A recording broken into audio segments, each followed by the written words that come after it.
Good evening, everyone. How are you all? कैसे हैं सब? Attendance लगाई जाए.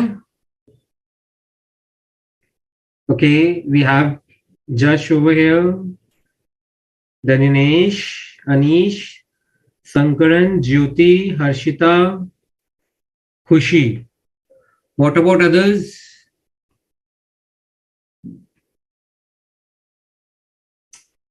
Kanaiya, Geet, Tinduja. So, did you read chapter 6? The world of computers, audit in an automated environment, controls, risks, data analytics, and the multiple choice questions and the case study, but still some part pending. Pooja, Aman, Jyoti. I'm doing good, Jyoti. Thank you, everyone. Murtaza, okay, Rakesh, Bhuvanesh Raja, Lakma, nice. So any doubts from the previous session? Any doubts from the previous session? I told you that the first 5 to 10 minutes will be taking up doubts from the previous session. Chapter 6, if you have any, I'm still, it's just been one day. अगर फिर भी कुछ pending है आपके इन पे पढ़ने वाला, read करने वाला, सॉल्व करने वाला, प्रैक्टिस करने वाला, तो we can take those doubts in the next session as well, which is day after tomorrow. Today's chapter as well as last chapters. Nice. Okay. Okay, Abdul, I'll come to that. Okay, Rajshri, Alok, Gomti, Ramnivas. Chaliye. So should we move to the next chapter, the chapter of the day, audit sampling? Quite interesting, quite innovative, and quite elaborative chapter. Oh, good, Alok. Yes, Sundija, this is the first session regarding chapter 7, the first and only session for chapter 7. Okay, well, Ayush. Okay, nice. Okay, so Josh, I'm really humbled, and it really makes me feel blessed that I could resolve your doubts and be a part of your confidence increasing process. I hope so that we'll do the same in today's session as well. I'm good, Pooja. Thank you. Notes not uploaded. I uploaded it. Did you get the MCQ and the case study? Have you got the MCQ and the case study? Just tell me through the query session.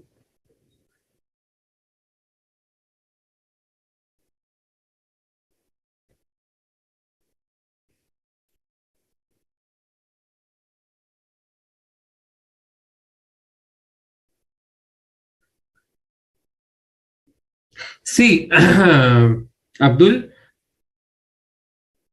good evening, Priyanka. Abdul, the turnover limit and the borrowings limit, that is simultaneous, parallel. You'll have to see that parallel. The or was between small OPC, that was one part, and then or if the private company is not a small company or an OPC, but the turnover and the borrowing limit simultaneously. It is and in between there. दोनों satisfy होने चाहिए. It's not either. It's and. Am I clear, Abdul? MCQ and case study were there, but not notes. I'll look into that. And with today's chapter's notes, I'll upload the same.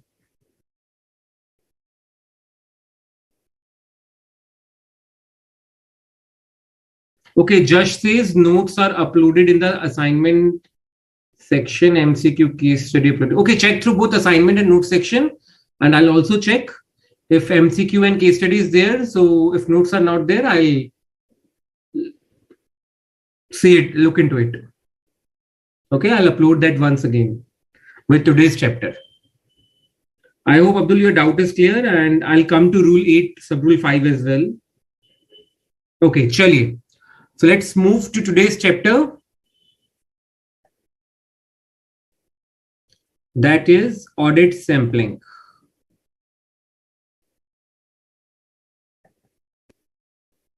Okay, here we go.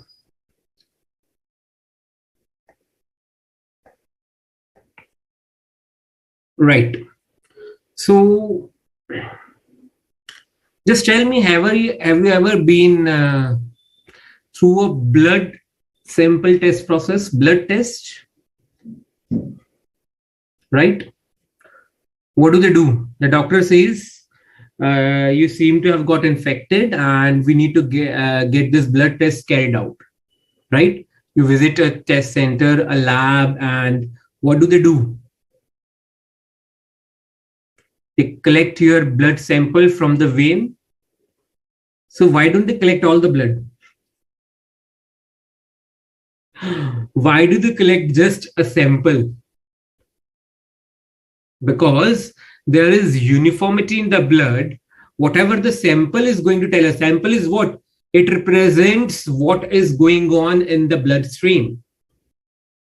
The blood sample will tell us. That is why it is called sample. Sample means it represents the whole thing which is under consideration, the underlying category, the underlying element. In the case of blood test, the underlying element is blood. Right? So what do? They take out the blood in a small tube, vial, right? And they test it and come out with the results, on the basis of which the doctor prescribes you medicines and treatment. In the same way, if we apply the concept of sampling to audit, we have lots of accounts, lots of ledgers, and lots of statements. And you might have heard or read about that famous case of Kingston Cotton Mills Company, where the judge had concluded in his order, he had said that auditor is a watchdog and not a bloodhound. The auditor cannot check each and every transaction, each and every element. Right?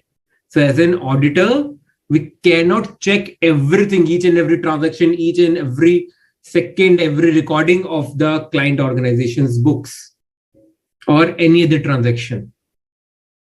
So we also resort to sampling, like while preparing for exams. What do?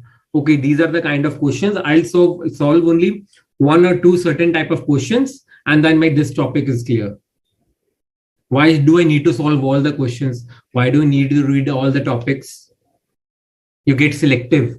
You select samples while preparing for exams. In the same way, the auditor considers the whole element. What is the element? The transaction, the books, the records, the entries, the system.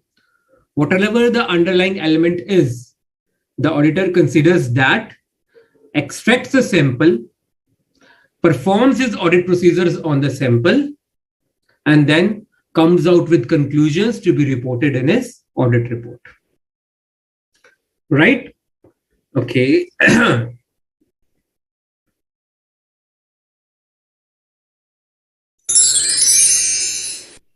So what do we have?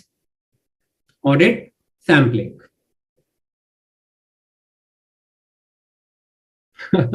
Alok says if they collect more, we will die. But that's why they don't collect more. Okay, so we have divided the chapter into, again, 3 to 4 parts. The part 1 is general. General may we have meaning and objective, scope of audit sampling, what is the requirement of audit sampling, sampling plan, like the audit plan. So the auditor has to go through various steps to extract a sample out of the whole underlying element known as population term. So if you would have heard about or watched survey results on TV, what do? They don't go and ask each and every person, like the voter surveys currently going on in the country, in the states where elections are due. They come out with जनता का ये विचार है, जनता का ये मन है, किस party को जिताना है, किसको नहीं. So they don't ask each and every person.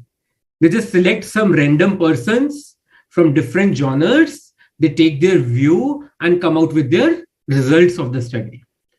So what sample to draw, how much sample to draw, what procedures to be applied, all this is a part of audit sampling plan. Then sampling approaches, what methods, techniques do you use to extract sample from the population? We have this statistical sampling. You might have done this in your economics.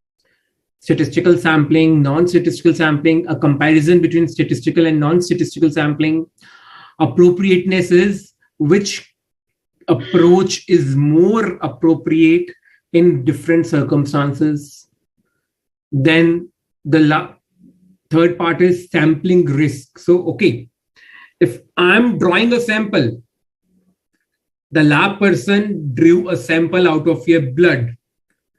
In 95 to 99% of the cases, it represents the whole blood. But the doctor might ask you that I'm not able to come to a conclusion. My diagnosis is not getting proper. Okay, we'll get the test again, blood test done again, 2 to 3 times so that I could come to a conclusion. Because the doctor doesn't want to take risk. A life matters in that case. Over here, the auditor does have his sampling risk because the sample he has chosen, it might be representing the whole population, but there could be some exceptions. And that's where sampling risk comes into the picture. And the last part is sampling process. So we have divided the whole chapter into 4 parts and we'll follow the same sequence. Okay. So what exactly it is, let us see. So what do we have? For example,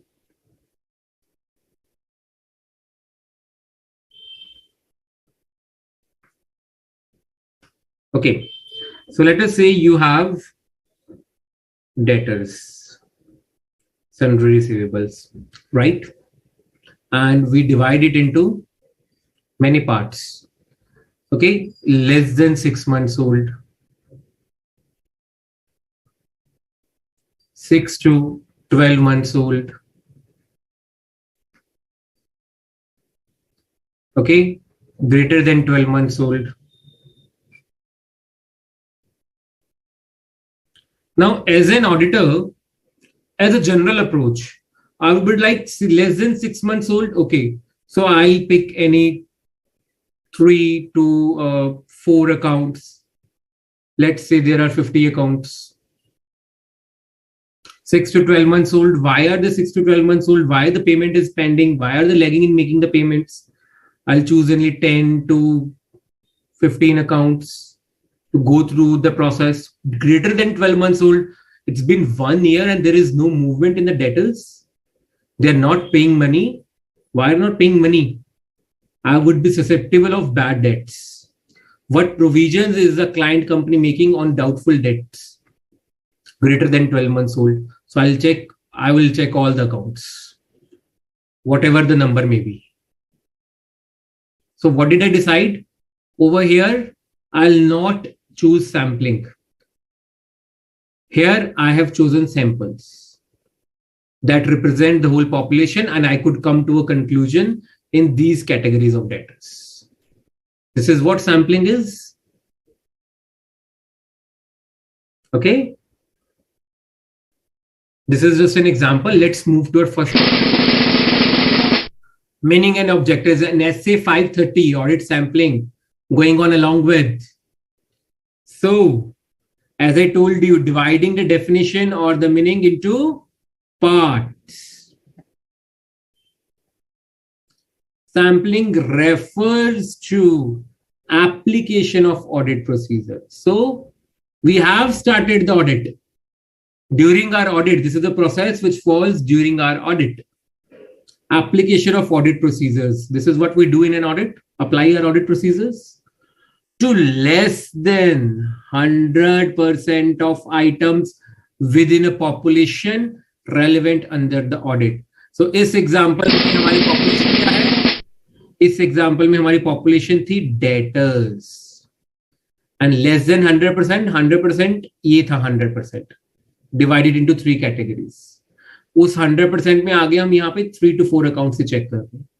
Here we are checking only 10 to 15 accounts, and here we are checking all the accounts. So further in subcategories, we are checking 100% over here, right? Here we are checking less than 100%.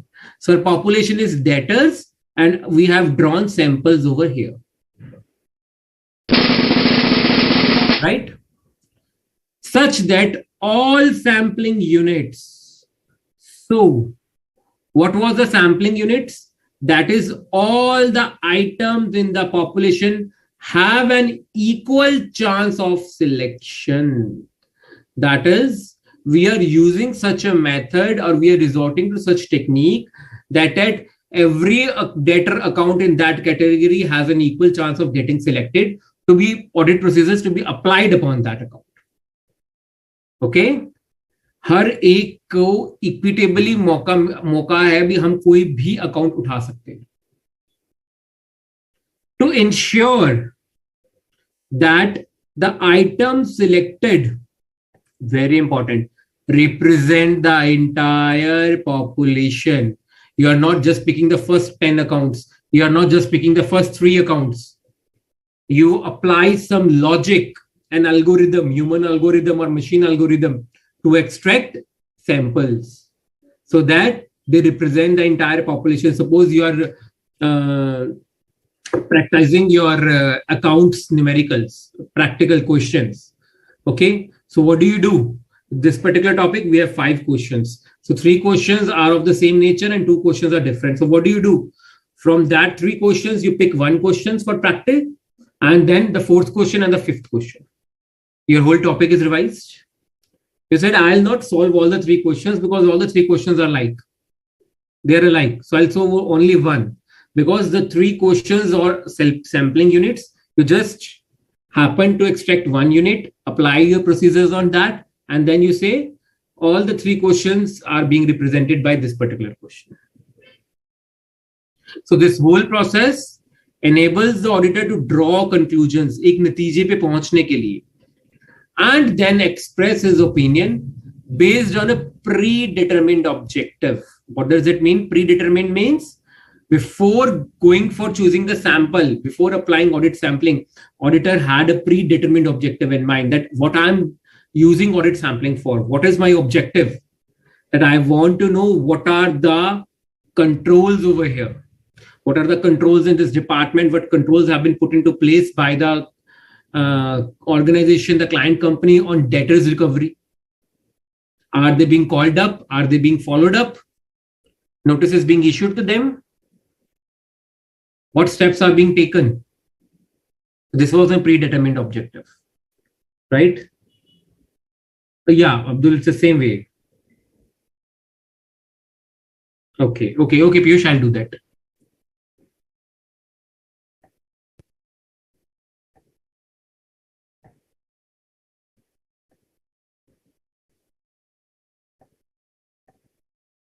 I hope Piyush, it will be clear now. Prince, the points I've divided into points just for the sake of learning, right? You have to write it a stretch in the exam. Objective is to provide a reasonable basis for the auditor to draw conclusions about the population from which the sample is selected. The sample will tell us about the population. Okay, you apply procedure or your audit procedure on the sample, and they will help us in getting a conclusion, reach a conclusion about the population. Oh, the music is still there. Okay, it's not there. Fine. Now moving ahead, scope of SA 530. Definitely, Danyanesh. Materiality you can apply anywhere. Materiality is like running, it's like the blood, right? In human body. Materiality is there at each and every step, every audit procedure. SA 530 becomes applicable when the auditor has decided to use audit sampling. So you'll have to follow SA 530. Standard 530, whatever it says, you have to follow everything if you are using audit sampling in your audit. The standard deals with, so SA 530 deals with the auditor's use of statistical and non-statistical sampling. Two approaches to sampling, statistical and non-statistical. And this standard helps the auditor in designing and selecting the audit sample, performing test of controls and test of details. So I hope you understand what is the difference between test of control and test of details, and evaluating results from the sample. Test of controls means testing the controls that have been established by the organization in its environment. And test of details is testing the transactions, the procedures, the operations.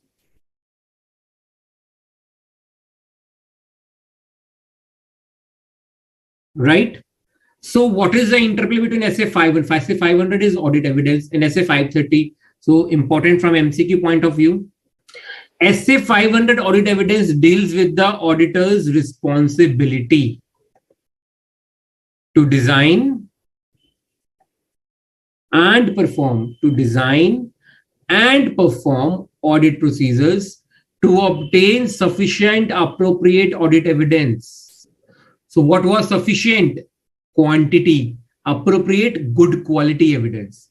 So SA 500 tells us about audit evidence, right? To be able to draw reasonable conclusions. What are reasonable conclusions? That can be logically justified, on which to base the audit opinion. So SA 500 lays down the means available to the auditor for selecting items for testing. And one of such means is audit sampling. SA 500 leads us to SA 530. So SA 530 complements SA 500. It is the interplay between them.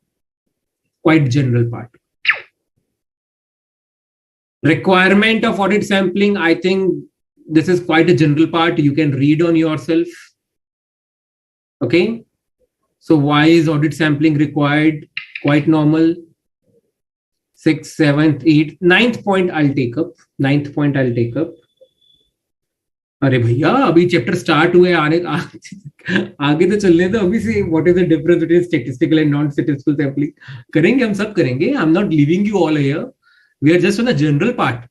We have in part 2 statistical and non statistical. Random method or what are the methods? We'll come to that. Sampling. So sampling is used as a part of test of controls. Auditor will check few internal controls, not all, few internal controls and their operating effectiveness. What is operating effectiveness? That if they are operating properly, are they giving us the desired result? I hope you remember effectiveness and efficiency from the last lecture. Based on the conclusion derived, he can then design the sample size, how many units to be picked up in one sample. If the population consists of 20 units, the debtors account is the population. It consists of 20 debtor accounts. A and company, B and company, C and associates, Mr. D, Mrs. Y. 20 such debtors. So what should be my sample size? 4 debtors, 6 debtors, 8 debtors, 10 debtors, 15 debtors, 18 debtors. So he can design a sample size for test of details. Test of details means checking the transactions and balances, debtor transactions in their account and balances, right? If the internal control is satisfactory in its design and implementation, the controls have been designed properly and are being implemented properly. That is, there is this policy in the organization if a debtor is not making payments after 90 days, they constantly follow up with the debtor. So controls are good. And if it is more than the agreed time period, they issue notice to the debtor. They are being implemented properly. Controls are strong. So the auditor can trust the employee policy, the organization policies, and he can opt for a smaller sample. Right? But if the controls are slack means weak, lagging in strength, and not properly implemented, they are just making credit sales. The company is making credit sales without considering the credit worth of the customer. It could pile up bad debts for them. The auditor may have to take a much larger sample, perform his audit procedures on that sample to get satisfaction out of his procedures and report that in his audit report. So controls strong hai, auditor is relaxed. Not that relaxed, but yes, वो एक छोटा sample size choose कर सकता है.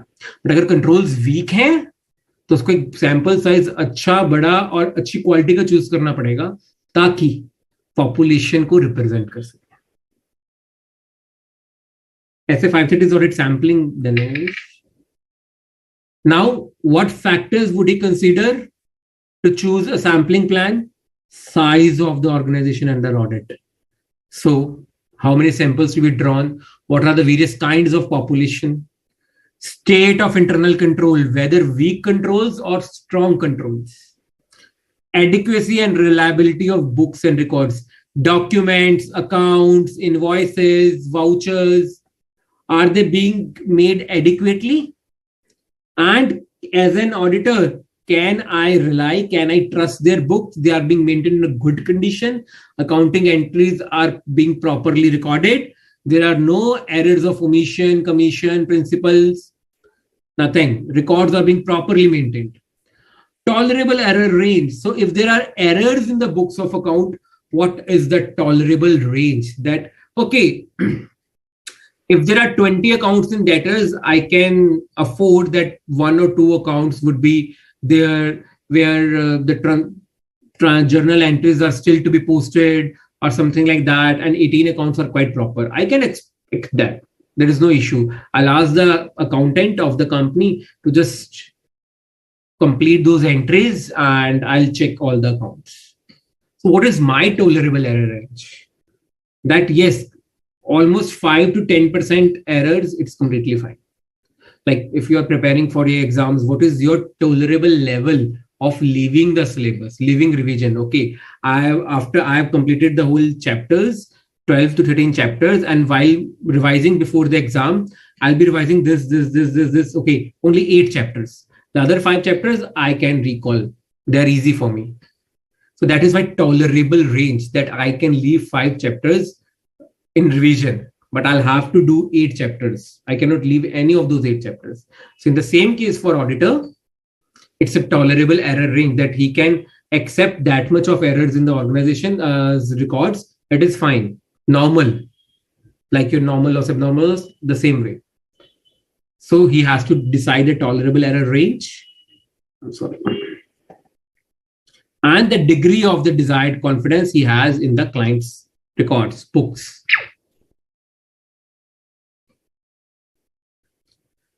Now, sampling can never bring complete reliability, but obvious, the auditor has to give reasonable conclusions. It cannot give precisely accurate results. That's not universal. It is just a process of estimation. It may have some error. What error is tolerable for a particular matter under examination is a matter of the individual's judgment in that particular case. So, the level of tolerable error,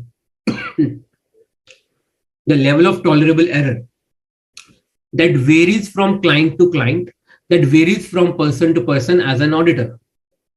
Okay, only professional judgment is involved, experience is involved. So what is the degree of tolerable error as an auditor you will set up? So that is subjective and changes from person to person. हर एक की अपनी different approach हो सकती है sampling use करते हुए एक tolerable error के लेवल को सेट करने के लिए, ठीक है. I could be there, for example, Danish says, okay, I'll check all 18 accounts, I can leave only 2 accounts. Yatiraj says, fine, I'll check 15 accounts. Then there is Alok, he'll say, okay, I'll check 5 to 7 accounts, that is enough for me, I rely upon that. So varies from person to person based upon their judgment and experience. So we have an example over here. For example, Mr. X may consider that in his estimation of stores stock, consumable stock valuation, an error of 2% may not be material. For example, he might value the stores at 2000 per unit if they are uniform, and the organization values at what could be, it could be 2% of 2040, right? So the organization is valuing at 1980 or 2020, it's completely fine. It says 2% may not be material, up till 2%. More than 2% of variation or error, I'll have to consider this in my sampling plan. He also decides that he needs at least 98% reliability. So if he has set up his tolerable error level at 2%, that means he requires 98% reliability, at least. He is to pick up the requisite number of items of stores for reliability of the result. So he can use random number tables. The question, I hope you know about random number tables. These are the random numbers which help us in extracting samples from the population. If you have done operations research or statistics or economics in your graduation or in +2, you might have done the random number table, or in probability in mathematics in class 10. The question of reliability of the result is directly linked with the reliability of the internal control. So his tolerable error is also dependent on how much he relies on the internal control of the organization and of the books and records. When these are satisfactory, lesser degree of reliability of the sampling estimation may suffice. If these are not satisfactory, the auditor may have to decide upon a higher degree of reliability, which can only be obtained from a larger sample. So if the controls are satisfactory, the auditor says, okay, controls are good, I require a lesser degree of reliability, I can rely upon sampling. But if they are not satisfactory, I need the law of marginal utility, I need more reliability. मैं और विश्वास करना चाहता हूं client पे, और उसके लिए मुझे क्या करना पड़ेगा, मुझे और काम करना पड़ेगा, और काम करना पड़ेगा तो मुझे एक और मुझे सैंपल बड़ा उठाना पड़ेगा, सैंपल बड़ा उठा के उसके ऑडिट प्रोसीजर अप्लाई करने पड़ेंगे ताकि मुझे और विश्वास हो क्लाइंट पे, क्योंकि कंट्रोल्स वीक है, मैं विश्वास नहीं कर पा रहा हूं. Okay. Now, what is population? Quite simple. The entire set of data, the underlying element, the entire set of data from which a sample is selected and about which the auditor wishes to draw conclusions. Okay, so that is population. The auditor should select sample items in such a way that a sample can be expected to be representative of the population. For example, in a class, you have divided the students on the basis of age. 18 years, 19 years, age of 18 to 18, 19, and 20. So if you pick up randomly, you should draw your sample in such a manner that equal number of students can be chosen as sample from all the 3 categories. Your sample should not be like that almost 90% of the students are from 20 years category. There is no student from the 19-year category, and only 2 students from 18-year category. The sample is not a true representative of the population. So we have to select a sample in such a manner that it is expected to be representative. It represents the whole population. So all the units, all the items in the population should have an equal chance of being selected. So what are the characteristics of population? appropriateness. The underlying element, the data, it should be appropriate, should be in entirety what you require. सही होना चाहिए, वही होना चाहिए जो तुम्हें चाहिए. Appropriate for your use. So the auditor will need to determine that the population from which the sample is drawn is appropriate for specific audit objective. For example, if I want to check the liquidity in the organization, how do I check liquidity? Current assets and current liabilities, right? And I want debtors accounts, the liquidity, right? The quick ratio, the liquid ratio, these current ratio. And what do I ask for? I ask for what are the investments made by the non-current investments made by the organization. Is it appropriate for my work? I want to check the liquidity and I'm asking for non-current items. So my population should correspond to my audit objective. It should be appropriate with my audit objective. If I want to check current ratio, liquid ratio, quick ratio, I should ask for account from the current assets, bank, cash, debtors and creditors especially. How prompt are we in making the payments and how prompt are we in recovering our payments from the debtors? Okay. Appropriate means the population from which the samples are drawn shall be relevant for the specific objective under audit. Fine. Example, if the auditor's objective were to test for overstatement of accounts receivable are the debtors. So auditors want to check that debtors are more in books than in actual, overstated. The debtors are overstated, whether in number or in amount. The population could be defined as accounts receivable listing, but obvious. When testing for understatement of accounts payable, understatement means they have been shown less than actually what they are. Creditors are all around 50 lakhs, but in the books they have been recorded as 35, 40, 45 lakhs, understated. So in that case, my population would not be accounts payable listing, but subsequent disbursements, unpaid invoices, supplier statements, unmatched receiving reports. What are these? Subsequent disbursements means after purchasing the material, how many times and in what duration we have paid the creditor. What are the invoices which have been received but are still unpaid? Supplier statement means copy of accounts from the suppliers to tally with you, reconciling it with your accounts.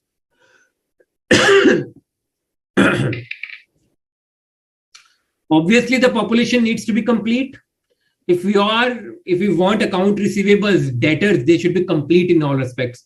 There should not be any missing entry or entries still to be recorded or any adjustments or suspense entries still there in the account.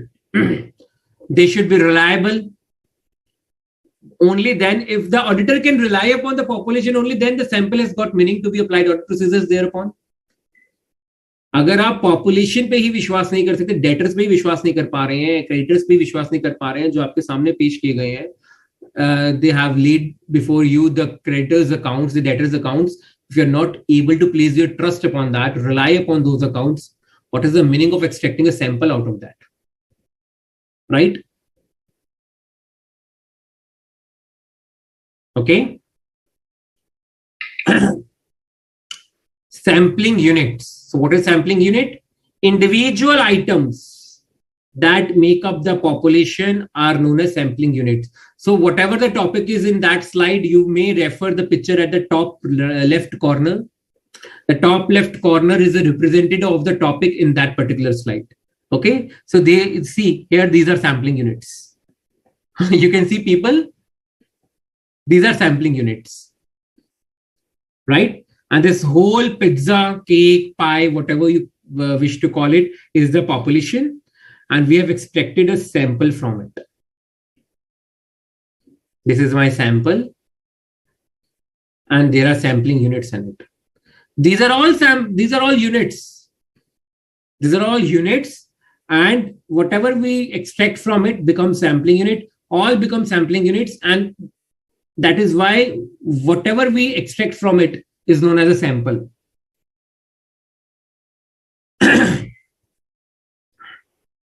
Okay. So population can be divided into sampling units in a variety of ways. So you can use extrapolation or interpolation techniques, statistical techniques. Audit procedures applied on these units and conclusions drawn from them are projected on the population. For example, this was my sample and I found that this particular sample, the whole population belongs to the area where the climate is usually cold throughout the year, and they prefer tea and coffee over soda drinks. This particular sample, they prefer tea or coffee, hot tea and hot coffee, over other fizzy drinks. So if I am a person from FMCG industry and I'm ready to explore my market, I'll invest in tea and coffee products over here in this particular area. Because as a sample, what I have studied on the sample that they require this, they like this, I'll project it upon the whole population. That means almost the entire population or majority of the population will follow what the sample has told me. The sample must be large enough to provide statistically meaningful results. You choose 20, 30, 40%, something like this.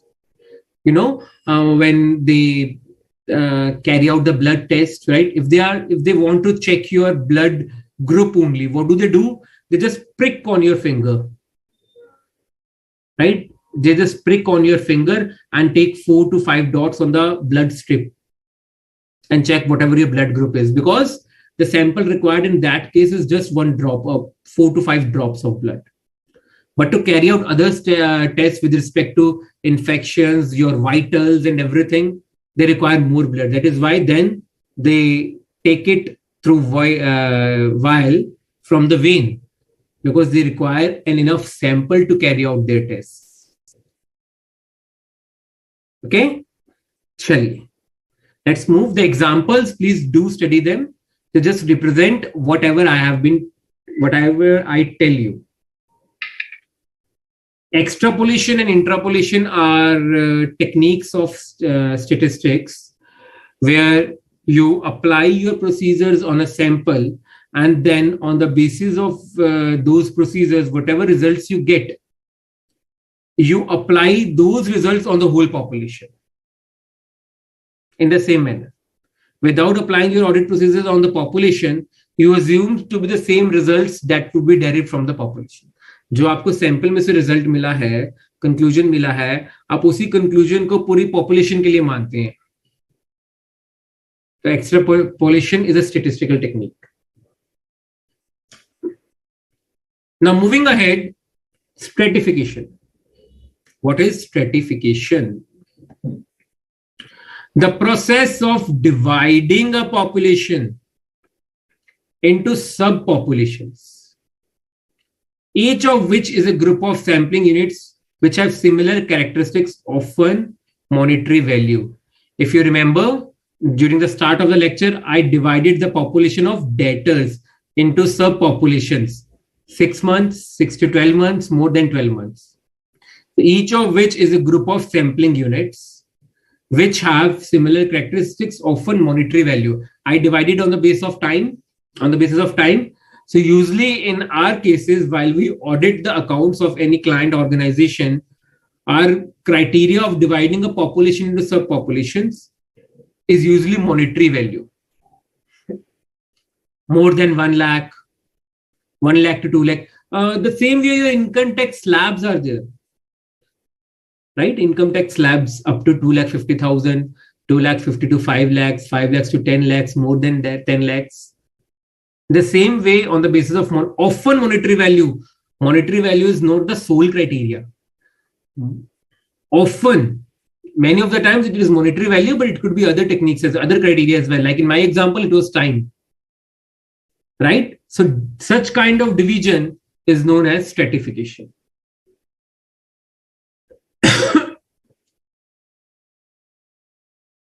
Yes, Ratiraj, clear.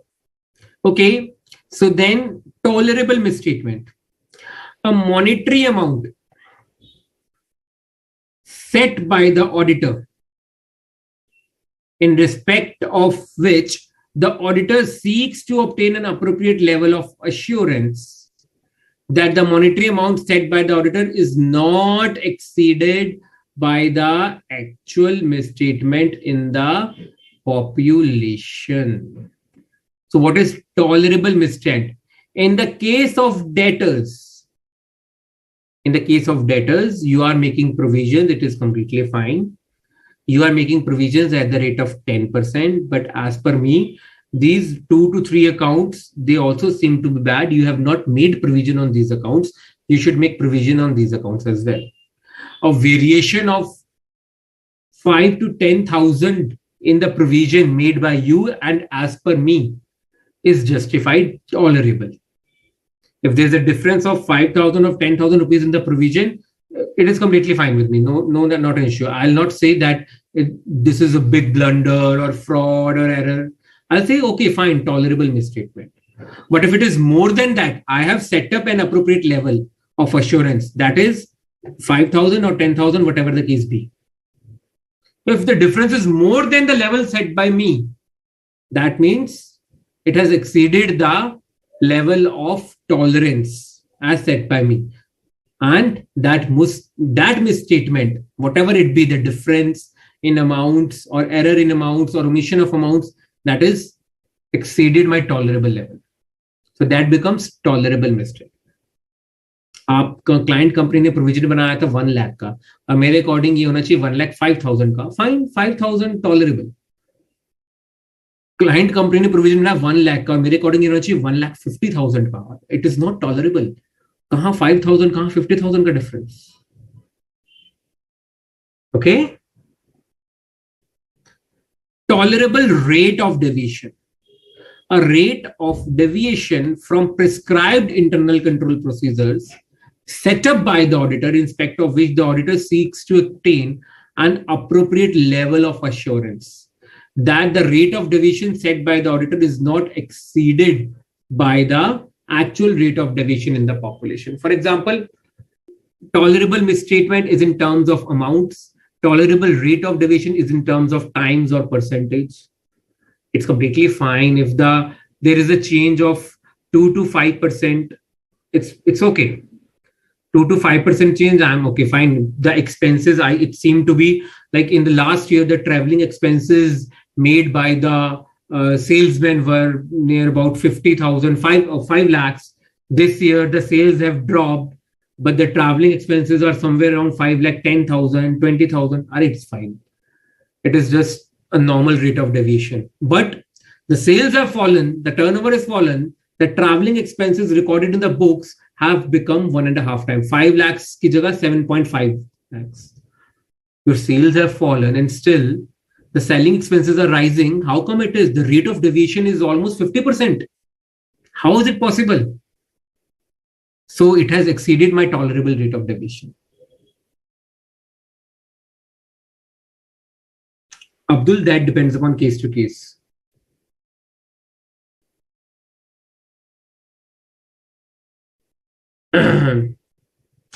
Kanaka, you'll have to take the latest updated study material. I would suggest whatever your attempt is, always go by the latest study material, right? So now coming to approaches to sampling. What are these approaches? Statistical sampling and non-statistical sampling. So मैं बहुत कुछ नाम से guess कर पा रहा हूँ, but पढ़ते हैं. Statistical sampling, where the sample is chosen by applying certain mathematical and statistical methods. So we go by the tailor-made formulae, algorithms, rules. That is statistical sampling. We use mathematics, statistics, as the name suggests. What are the features of statistical sampling? An approach to sampling that has a random selection of sample items. The use of probability theory to evaluate the sample results. Use of probability theory including measurement of sampling risk characteristics. So use some mathematical tricks. What is non-statistical sampling? Sampling where the sample size and its composition are determined on the basis of personal experience and knowledge of the auditor. So what does it do? For example, let us take our case of debtors. In statistical sampling, what will I do? I'll set up a level. Debtors whose balances are outstanding for more than 50% of total outstanding balance. Give me that list. I'll put a command. I'll give a command to the system and it will filter the result for me and give me the result in the form of a report. That is statistical sampling. In non-statistical sampling, I'll go through the 20 accounts and see, okay, there seems to be a problem in the receipts from this account. Okay, there seems to be an issue with this particular, oh, this account seems to be okay. So on the basis of my personal experience and knowledge, what might seem to be really good recovery, but my experience is there is a problem with this account. I must delve into my techniques, my audit approach on this particular account. So here, I might be using maths, I might not be using maths, but what my priority is, my personal experience and knowledge. So that is non-statistical sampling. For example, you can come over here. March, June, and September may be selected in a year one, and different months would be selected in the next year. Or on the basis of value of items, top 10 highest values I could select. What am I doing as an auditor over here? I am avoiding a pattern.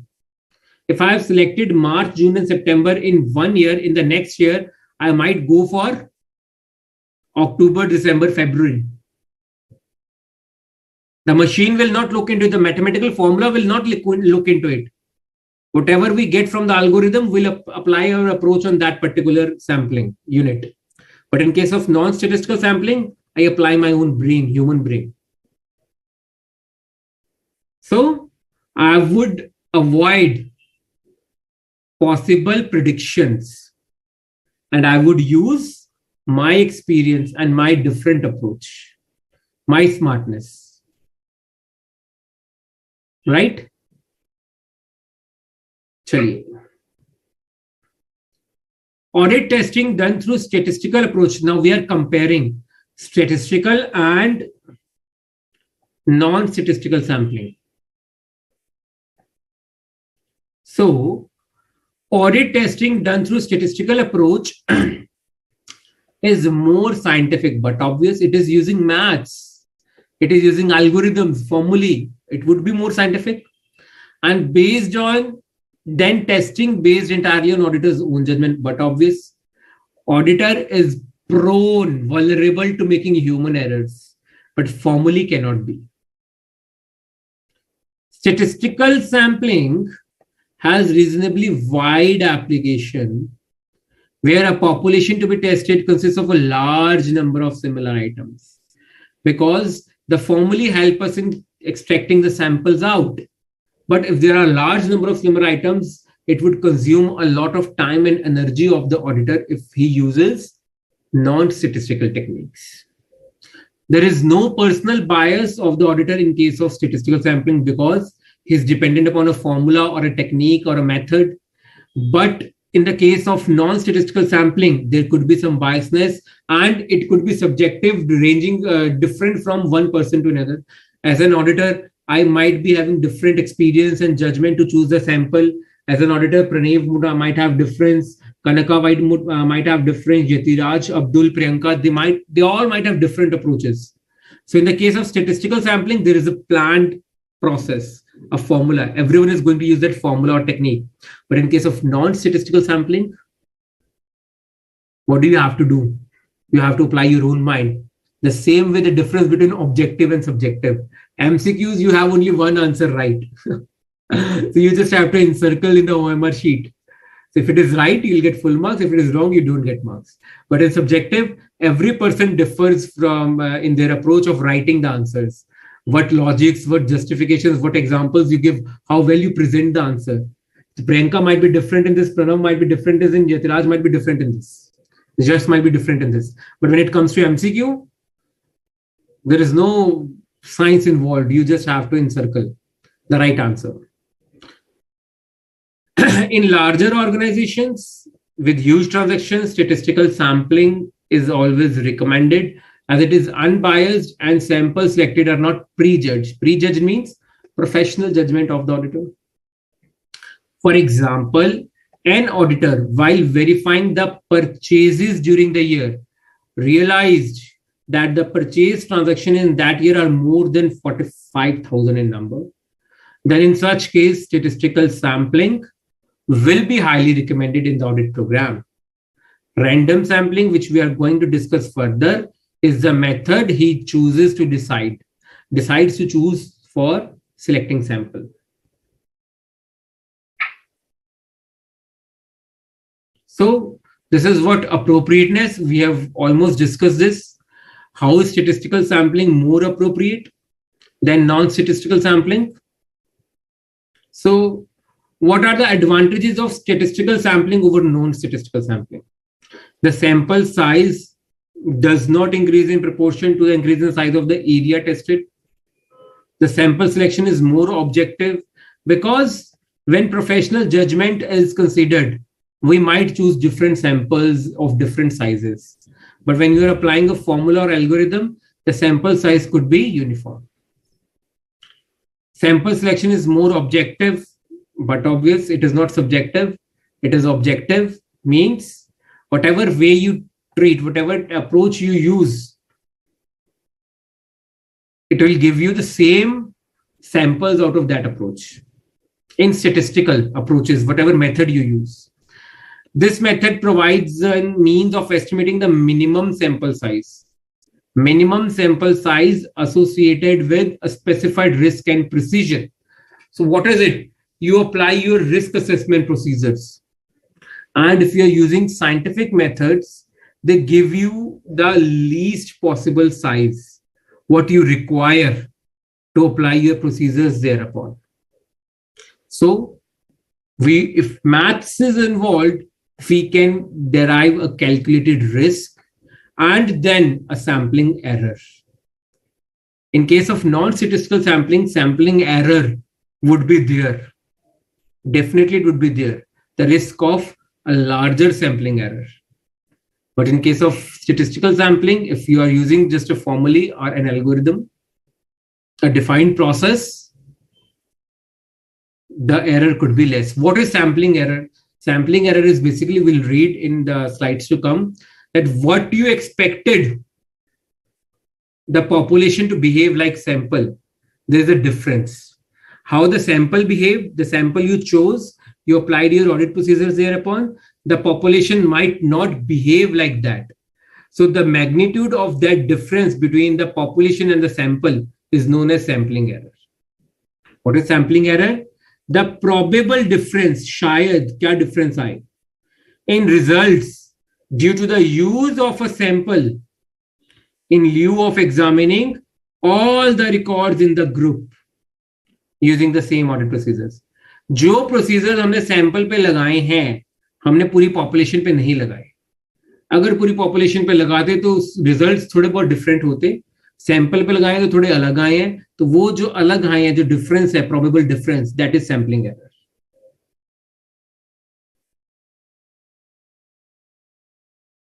Anish, non statistical sampling.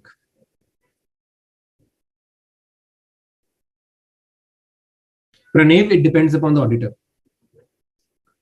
Okay. So non-statistical, sometimes the auditor finds that I must prefer non-statistical sampling rather than statistical sampling method.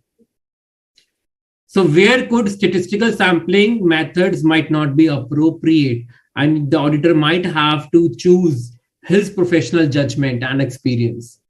The auditor should not attempt to use statistical sampling when other approach is either necessary or will provide satisfactory information.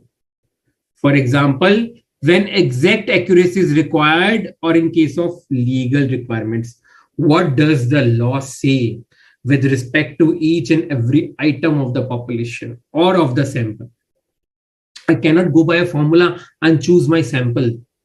I have to check each and every item separately, what the law says about that. That could be like in the law related to your commodities measurements, the law related to GST, HSN. Sometimes the audit staff has no knowledge about sampling technique. In that case, they will not be able to use sampling procedures. Statistical sampling. You will have to guide them. Okay, you'll have to give them, okay, apply your audit procedure on this much accounts. I have extracted this for you. Apply it on this. Whatever I've told you, whatever I've taught you.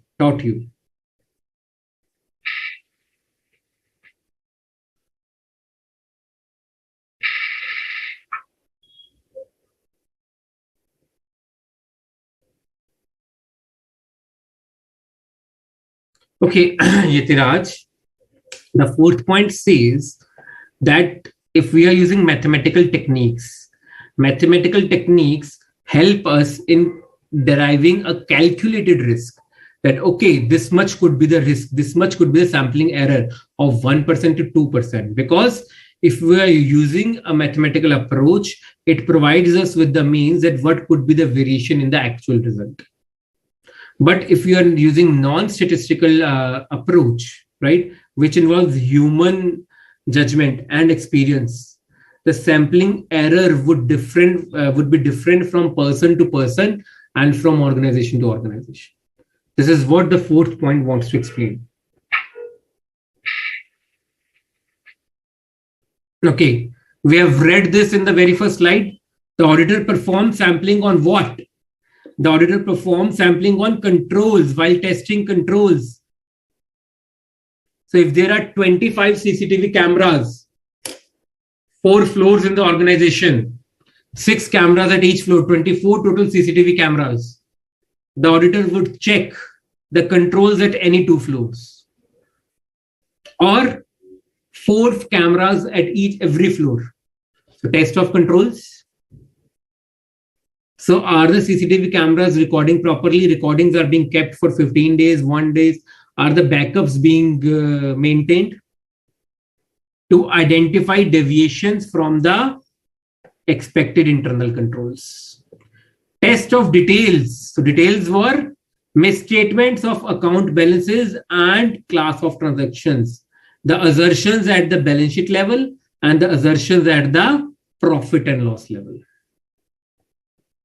So controls is to check the internal controls and details is to check the financial items. So we apply sampling process on these 2 tests of audit.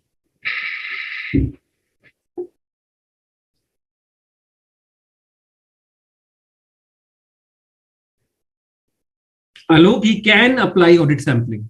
Definitely, he can apply audit sampling.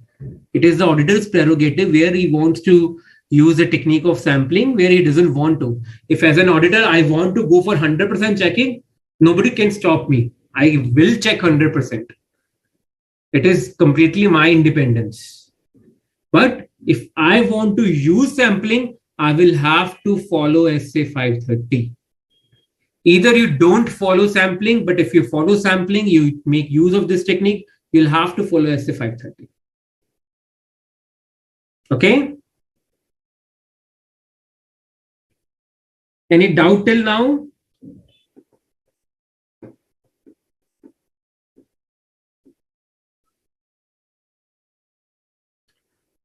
Danyanesh, if controls are weak, then I would be requiring more reliability because controls are weak. मुझे विश्वास नहीं होगा भी इनके जो risk है वो कम है, तो मुझे ज्यादा काम करना होगा. ज्यादा काम करने के लिए मैं बड़ा सैंपल चूज करूंगा ताकि मुझे ज्यादा विश्वास बने इनके ऊपर, क्लाइंट के ऊपर भी इनके कंट्रोल्स कैसे हैं. वाकई वीक है तो मैं रिपोर्ट करूंगा. I hope Dhanesh, am I clear?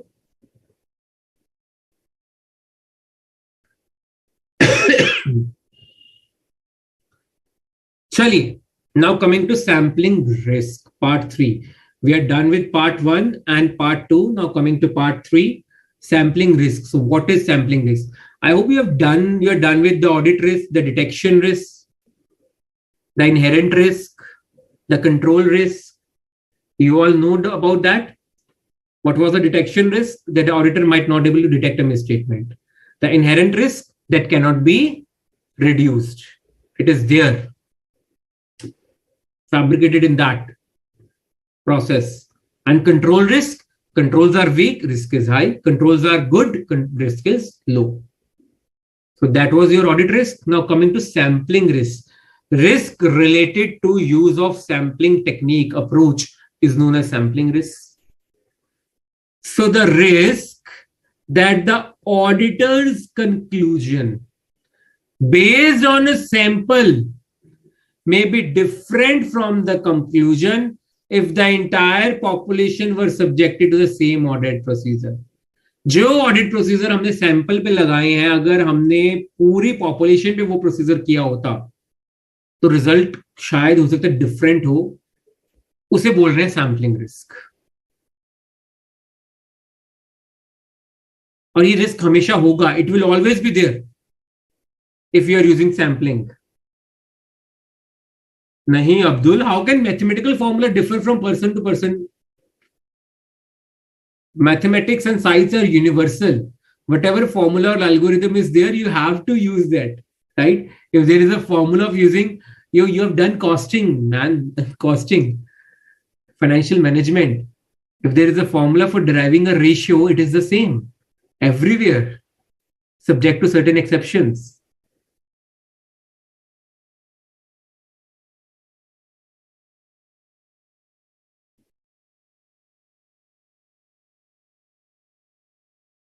Okay. If the acceptable sampling risk is low, what does it mean? If the acceptable sampling risk is low, that is, as an auditor, what I want that low to low sampling risk. But obvious, if my acceptable level, मैं बहुत ज़्यादा risk नहीं चाहता. I don't want a higher sampling risk. When would there be a situation of higher sampling risk?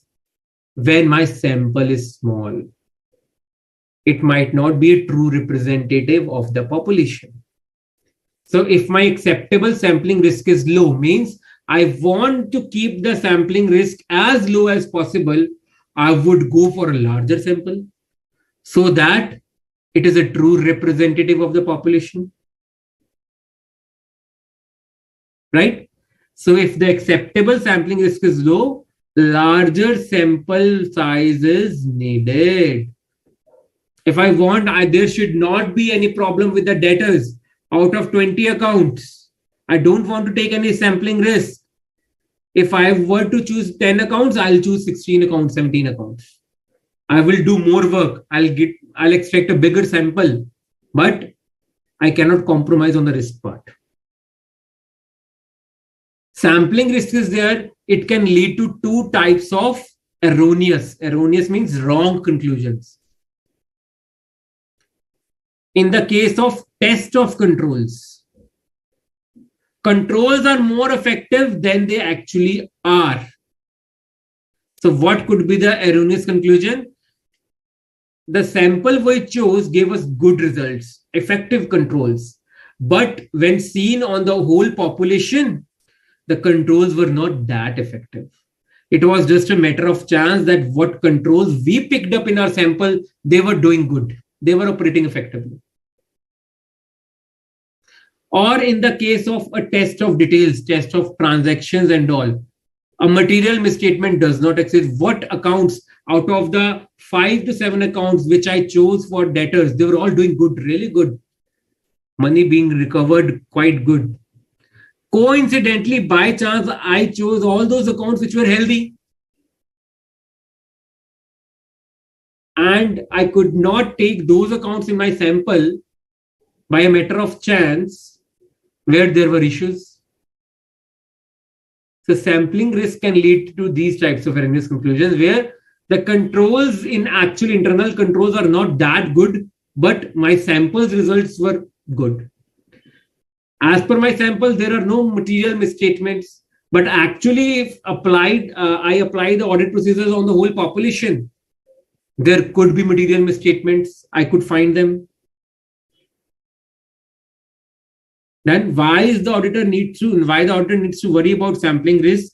Because it will affect his audit effectiveness. It's his audit yield. And he might give an inappropriate audit opinion based upon the sample.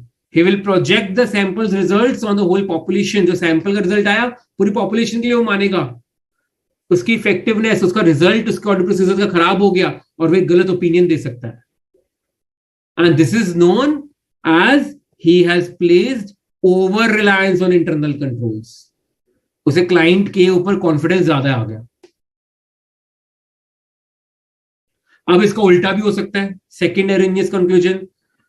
Controls are less effective than they actually are. Or in the case of a test of details, a material misstatement exists when in fact it does not. एक sample ऐसा उठाया जिसमें by chance वहीं पे कमी थी. There was a problem with that particular sample only. Otherwise, the whole population was doing good. एक debtor account को ऐसा उठा लिया जहां पे transaction गलत post की गई थी या वो debtor account was not doing good. और उसके बेसिस पे हमने सारा ओपिनियन पॉपुलेशन के लिए बना लिया.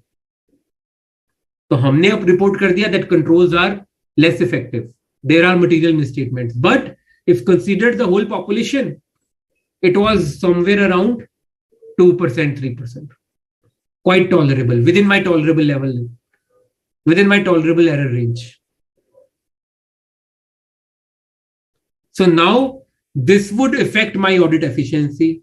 What happened? Here I placed over reliance on internal controls. So I said, okay, sab acha acha, sab badhiya hai. Everything is good. So I'll not devote much time on my audit procedures and give my audit opinion. My effectiveness is hampered. The result is hampered.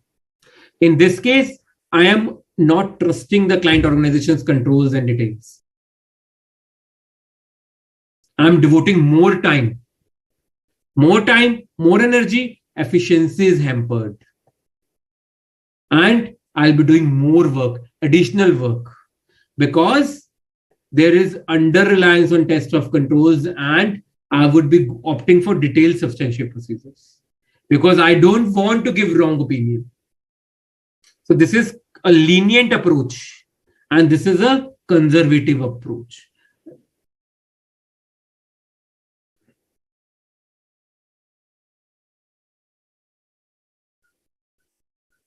Yes, Kanka, good. Yes, Daninesh, correct. Definitely, Geet. Definitely, you can. Erroneous means having a mistake, or there is a mistake.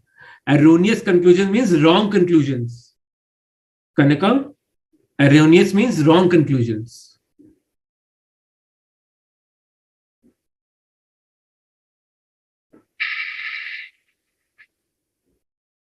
So, concluding what we have read in sampling risk, if there is an under reliance on test of control means we are not relying upon the controls in the organization, right? Risk of incorrect rejection in substantive procedures. Incorrect rejections means the accounts, the details, the controls are good, but we are rejecting them. And we said we will work, we'll apply our audit procedures. We'll select a larger sample. And this will lead to inefficiency in our audit because what could be done in 1 day, 1 month, will be devoting more time, more energy on that particular task. Because we have erroneously concluded under reliance on controls. Now, if we are over relying, we are highly positive, overconfident, there could be risk of incorrect acceptance. That is, the controls are weak, but we have accepted them to be strong. That means there is incorrect acceptance and it will affect our effectiveness. In case of under reliance, the results could be effective, your opinion could be effective, but efficiency is hampered. In case of over reliance, your efficiency is good, but effectiveness could be erroneous.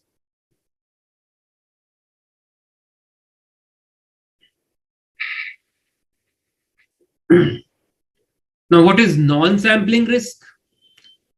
The risk that the auditor reaches an erroneous conclusion for any reason not related to sampling risk. There could be other factors as well where sampling has nothing to do with the risk. Risk arising out of other factors. For example, the auditor has used the audit procedures which were not appropriate. He has misinterpreted audit evidence, or he himself fails to recognize a misstatement or deviation. And such risk, non-sampling risk, can never be mathematically measured because it is usually qualitative in nature. For example, human mistakes, misinterpreting the sample results, applying inappropriate audit procedures. We are relying upon wrong source of information, erroneous information, erroneous data. So that is non-sampling risk, right? Chaliye, the part 4 will do after the break, and we also have a case study today as well on this chapter. We are left with the last part 4. Any doubts till now, please? The chapter till now, any doubts? We'll take a break and then we'll finish the 4th part and the case study. Come on, any doubts till now? Or if I skipped anyone's doubts, you may take that up again.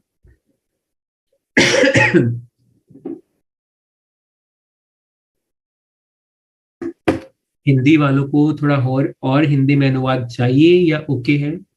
अगर आपको हिंदी में थोड़ा और अनुवाद चाहिए मुझे बता दीजिएगा. And I'm trying my best that the interest of the people who don't understand Hindi is not jeopardized. I'm taking care of them as well. But in case people from north, west, east, if they want me to elaborate or explain something in Hindi twice, thrice, just let me know. I'll take care of that as well. Fine? Yes, Mr. Vashisht. You have the schedule with you, man.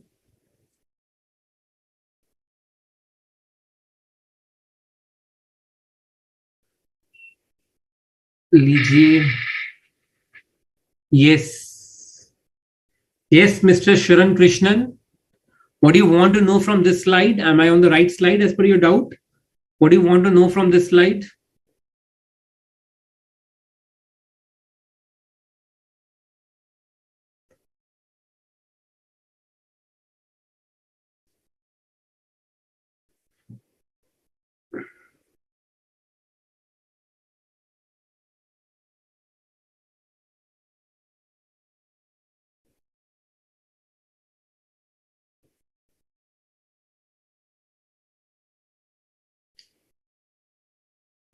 Fine, let us take a break of 15 minutes. Sharan, Mr. Sharan Krishnan, please put up your doubt during the break. I'll take it after the break. Okay?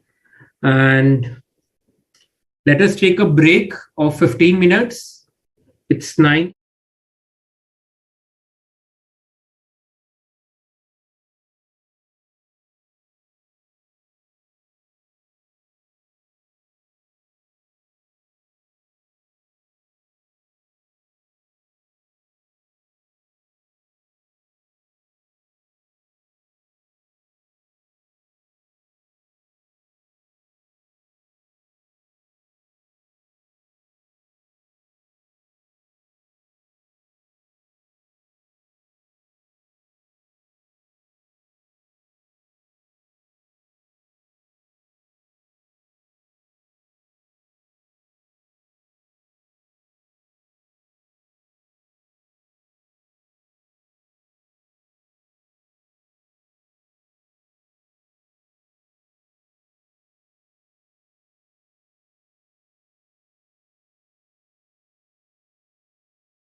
Okay, everyone, we are back. I am back. Are you? Let me know. Are you back with me? Okay, doubts. Sharon. Okay, Saurabh Sagar. Sampling approach statistical. Statistical approach means you are using mathematical techniques, like you are using probability, random number, probability distributions, interpolation, extrapolation, all statistical techniques which you have read in statistics, right? Averages, deviations, whatever formally statistics you have done till now, you're applying that in your sampling method. The way to choose sample, the method to you choose sample, you use those techniques. Fine. So that is statistical sampling. Am I clear, Saurabh? And then, yes, Danyanesh, you have to document whatever you do. Every standard on auditing has this documentation requirement in the end. So you'll definitely have to document that.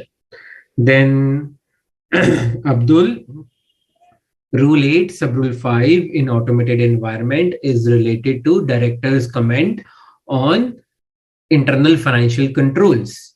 You need to understand, all of you need to understand this point, that an act lays down the provisions, what you have to do, what you not have to do, everything. So that is it. The rules complement the act, and the rules contain the procedure on how to apply those provisions, how to do that, right? So Rule 8, Sub-Rule 5, Abdul, says the same thing, whatever the act was saying. Then sampling risk, Sharan Krishnan. Sampling risk is, if you are using the technique of sampling in your audit procedures, there could be a risk that whatever conclusions you draw out of the sample by applying your audit procedures on the sample, they might be different had those audit procedures been applied on the whole population. Like I took the case of 20 debtors. Suppose I apply my audit procedures of vouching, checking the health of the system, external confirmations on 5 accounts only. And there could be a risk that whatever seems to be fine with those 5 accounts is not fine with the other 15 accounts. Or whatever is wrong with those 5 accounts is not wrong and is completely fine with other 15 accounts. So this deviation between the sample and the population out of which the sample is chosen is known as sampling risk.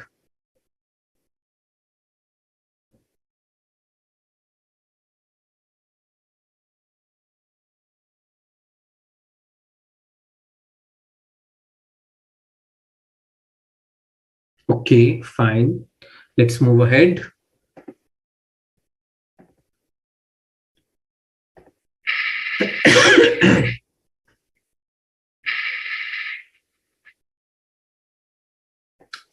The sound is still there. Just a second. Okay, the sound is not there. So what is the sampling process like?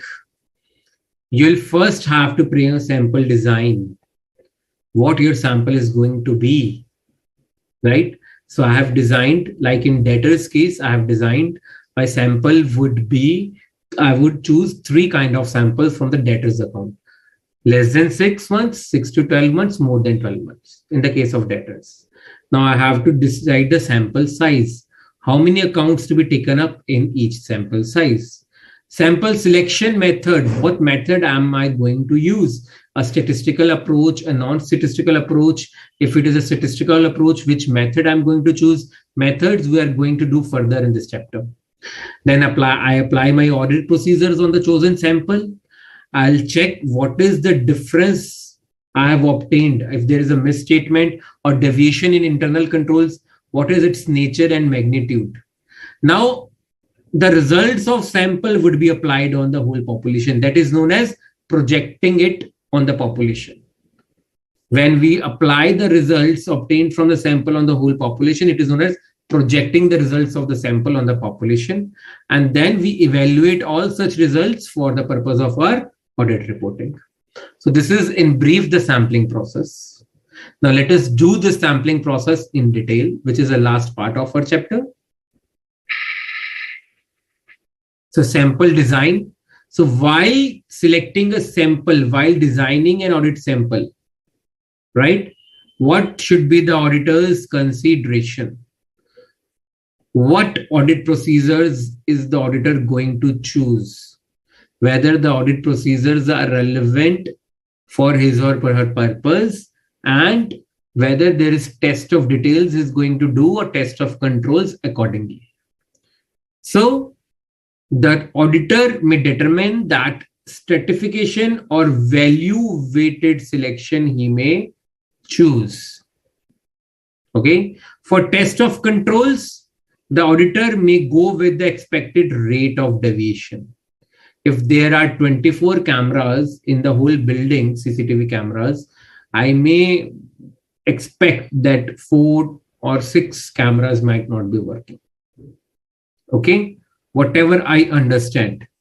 If the expected rate of deviation is unacceptably high, the auditor will normally decide not to perform test of controls because he knows,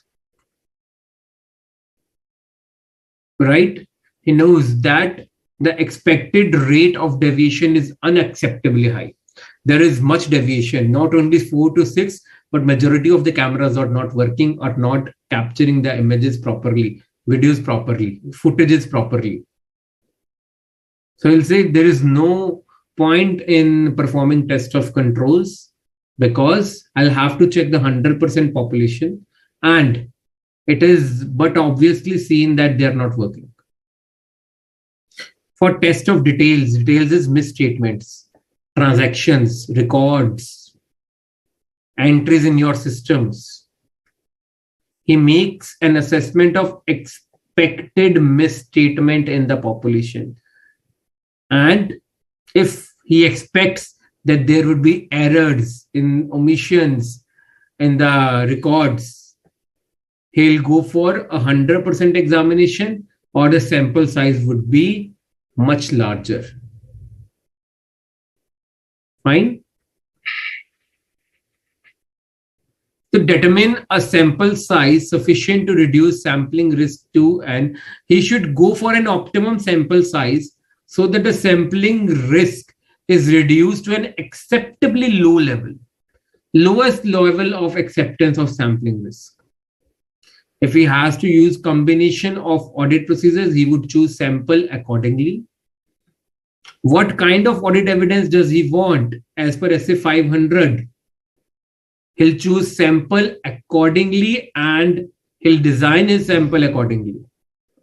This SA 500 says that we want the audit evidence of different categories of debtors. So he'll make different samples from different categories of debtors. Okay. To select the items in such a way that each sampling unit in the population has a chance of selection, equal chances of selection, only then your sampling unit, your sample, would be representative of the total population. So how do you select the samples? There are different methods: random selection, systematic selection, and haphazard selection. Let us understand what these processes are: random, systematic, and haphazard selection. First of all, we have studied what is stratification, value weighted selection, stratification, dividing a population into discrete subpopulation which have identifying characteristics is called as stratification. For example, the population is the current assets, right? Now I have stratified the current assets into liquid assets and other current assets. What would be my liquid assets? My quick assets: cash, bank, marketable investments. They have uniform characteristics. And other current assets could be debtors, accounts receivable, which might not be that liquid. So while calculating liquid ratio, you just subtract the debtors now. So my population was current assets. I have divided this population into further subpopulations, not samples, subpopulations. And out of those subpopulations, I chose my samples. So each subpopulation is called stratum, and units under those populations are referred to as strata.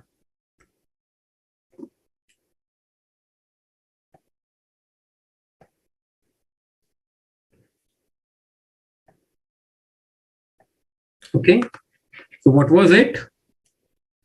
Let us see.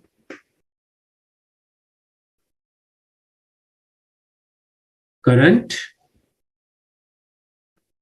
assets.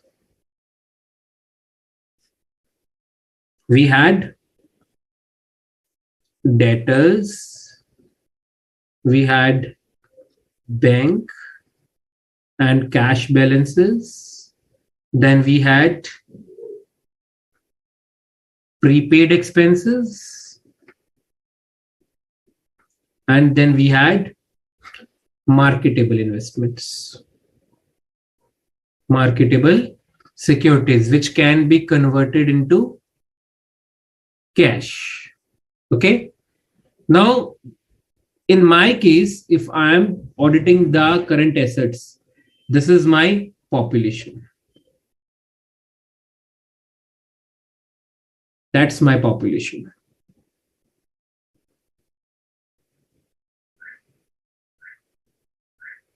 Okay. Now I divide it into subunits of population. So debtors and prepaid expenses are P1 and bank and cash and marketable securities are P2. Okay, fine.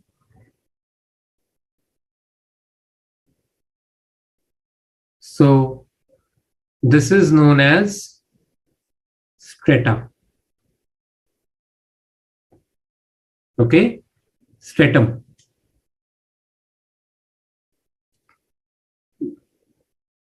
Subdivision of population is known as stratum, and the units debtor 1, debtor 2, debtor 3, right? Bank account 1, bank, cash, securities. These are known as strata.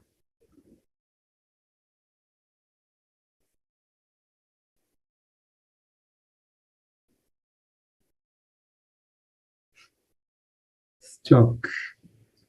I just took an example. I'm not taking all the current assets. Okay. Stock भी ले लो. Fine.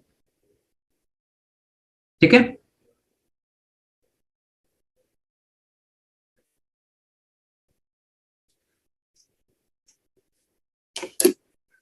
Audit efficiency may be improved if the auditor stratifies, means divides the population by dividing into discrete subpopulations which have an identifying characteristics. For example, you are preparing for your accounts or you are preparing for your audit exam. So you divide the whole audit into different, audit is whole population, and you divide the audit into subject of audit into 3 parts. Chapter number 1 to chapter number 5, basic parts. Chapter number 6 to chapter number 8, specific chapters. Chapter number 9, auditing of financial statements. Chapter number 10, companies. Chapter number 11, report. Chapter number 12, banking. Chapter number 13, special. So you have divided chapter 1 to chapter 4. Let us do chapter 1 to chapter 8 into basics of audit. And chapter 9 to chapter 13, application of audit. So from chapter 1 to chapter 9, P1 is you are understanding what audit is, the procedures and everything. And whatever you have understood from chapter number 1 to 8, you apply each and every concept from chapter number 9 to chapter 13 in P2. So dividing the syllabus into two parts, right, it will improve your efficiency. You'll get to know where do I need to lay more stress. And accordingly, you will choose sample chapters, sample questions from various chapters. In the case of test of details, transactions, the underlying criteria is usually monetary value. The basics of dividing, the basis of dividing, stratifying the population. Right? Okay. So stratification means dividing heterogeneous. So here it was heterogeneous. This population was heterogeneous because it has different kinds of assets. Debtors, stock, bank cash, prepaid expenses. We have divided into homogeneous, uniform categories. So P1 is basically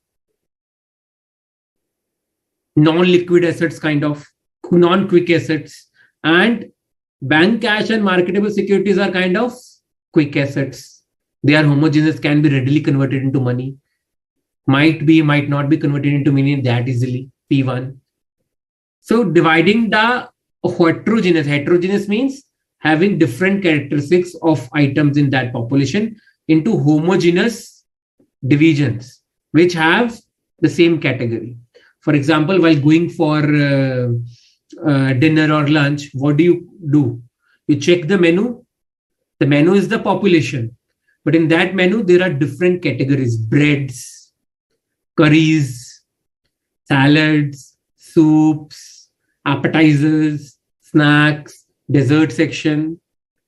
So the heterogeneous population of the hotel, the menu, has been divided into different homogeneous subpopulation discrete unit which have uniform characteristics, and you choose samples out of that population accordingly.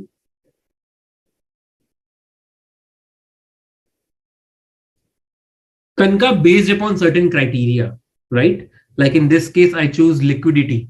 Liquidity was my criteria. So uniformity can be based upon any criteria. Okay, chaliye. So we have understand what stratification is. Moving ahead.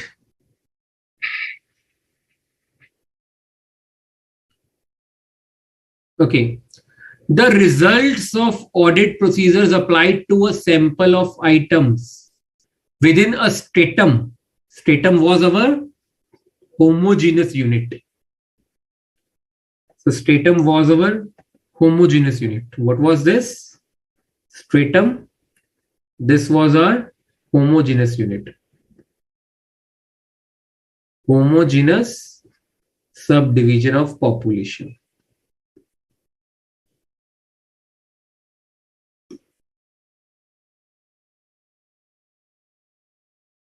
Right?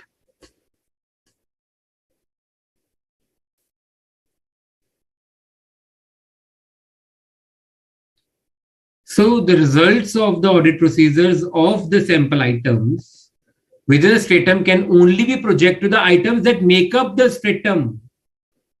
So if I have selected a stratum out of the debtors P1 category, I will project the results of the procedure on that the sample derived from P1 on P1 only. Here, if I have chosen a sample from P1,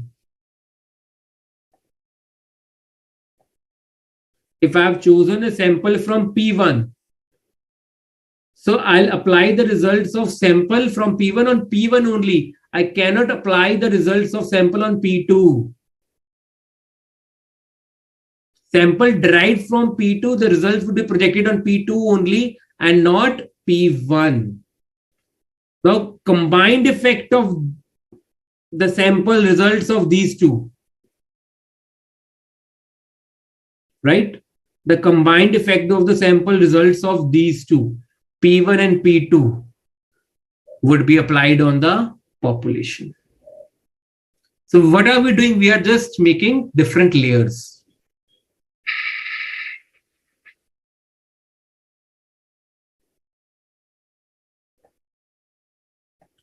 The results of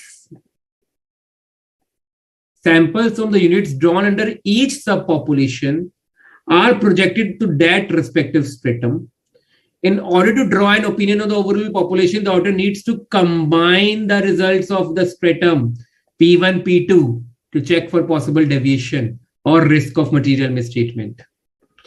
Projected misstatements of each stratum will be combined together to consider the possible effect of misstatement in account balances and class of transactions, balance sheet items, and profit and loss items.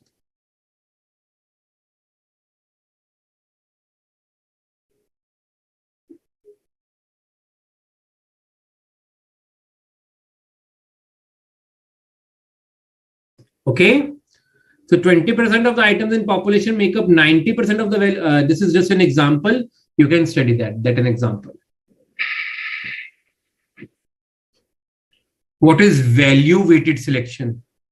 When performing tests of details, it may be efficient to identify the sampling unit as an individual monetary units, basically on the basis of monetary criteria. We can understand this from that symbol on the top left. This slide is talking about monetary criteria. So for accounts receivable balance example, the auditor may examine the particular items like individual balances that contain these monetary units. Value weighted selection basically is simple. I would check all those accounts where the balance outstanding is more than 5,000, 50,000, 1 lakh, depending upon the total value of the population. Right? Basically on the basis of monetary amounts. That is value weighted selection. We are weighing, we are placing our weights on value, and that is monetary value.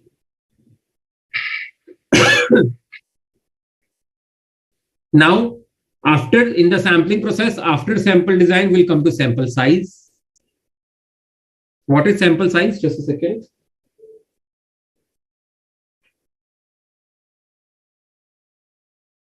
Just a second, I'll check that out.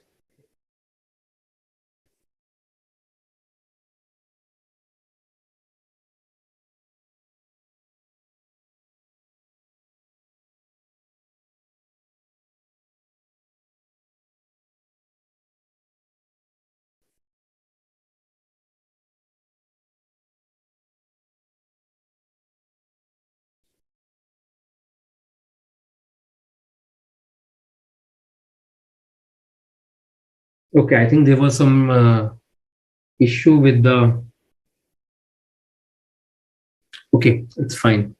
So sample size. The auditor shall determine a sample size sufficient to reduce sampling risk to an acceptably low level. The level of sampling risk the auditor is willing to accept affects the sample size, because if the auditor says the level of sampling risk I want should be very much low, sample size would increase. If he wants, okay, sample risk to a certain amount, I'll tolerate. So the sample size would get reduced because his tolerable level is higher. The lower the risk the auditor is willing to accept, the greater the sample size will need to be, because the auditor is following a conservative approach. I want the risk to be the minimum. He's conservative. If he's conservative, the sample size needs to be bigger, large. So we can use statistical or non-statistical techniques. What are the methods? Okay. What factors influence the sample size? So when there is an increase in the extent to which the auditor's risk assessment takes into account relevant controls. So auditor wants a level of assurance from the internal controls, right? The more assurance the auditor intends to obtain from the operating effectiveness of controls, ज़्यादा से ज़्यादा वो तसल्ली चाहता है, assurance चाहता है, अभी controls अच्छे हैं. The lower the auditor's assessment of the risk of material misstatement, ज़्यादा तसल्ली चाहता है, तो ये भी चाहेगा भी कम से कम गलतियां हो. तो he's following a conservative approach. Larger would be the sample size. Okay. The greater the reliance the auditor places on operating effectiveness of controls in the risk assessment, greater is the extent of auditor's test of controls, and therefore the sample size is increased, the sample size is increased. What does it say? Dhyan se. Other things being equal, the greater the reliance the auditor places on the operative effectiveness of controls in the risk assessment phase. The auditor is assessing risk and he wants to place greater reliance on the controls. Obviously, he'll be testing the controls more aggressively, right? Then his sample size would be bigger. Kanaka is completely fine. No need to be sorry for that.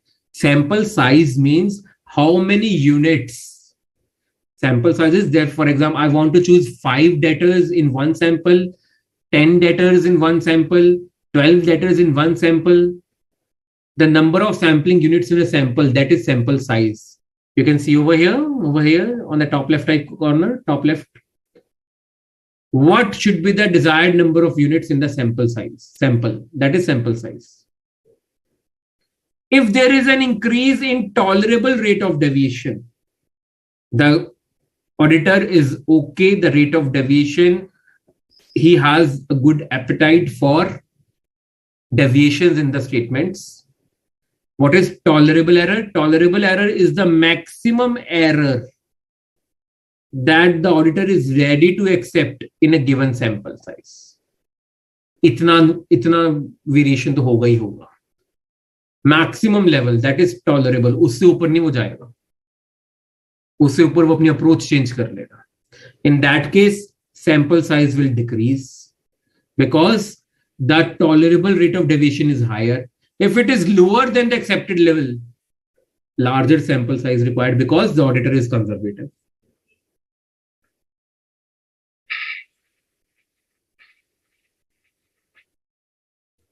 In case of large populations, very large number of populations, the actual size of the population is little or any factor on sample size. For small populations, audit sampling may not be that effective. Why? Because the population is so small that you need not derive samples from it. You can apply your audit procedures on the whole population. There were only 5 debtor accounts. Why do you need to draw samples from that? 5 के 5 check कर लो ना, उसमें भी क्या sample निकालेंगे आप? 500 है तो सैंपल निकालिए, 5 में क्या सैंपल निकालेंगे? Okay,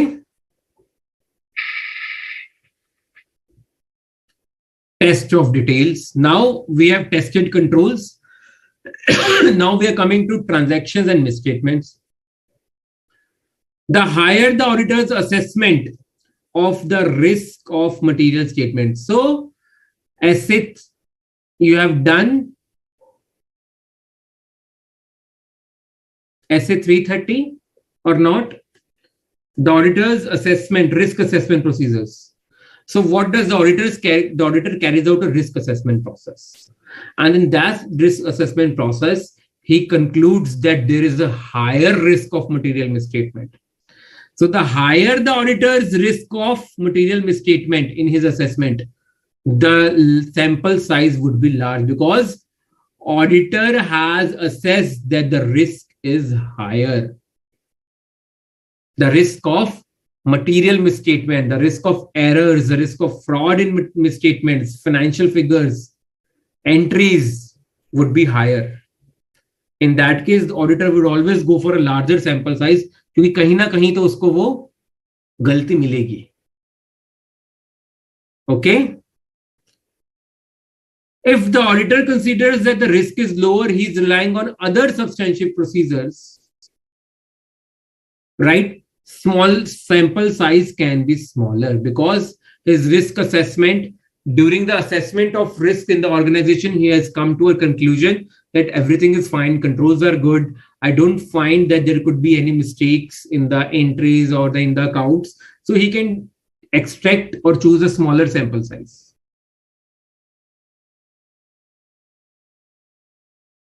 Fine. Okay. Now, other factors which influence the sample size. An increase in the auditor's desired level of assurance that tolerable misstatement is not exceeded by the actual misstatement in the population. So auditor wants more assurance. I want something of more.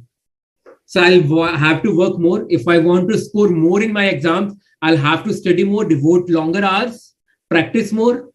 In the same way, if the auditor wants desired level of assurance, that I have set up this level, I have set up the level that my marks should not fall below 70.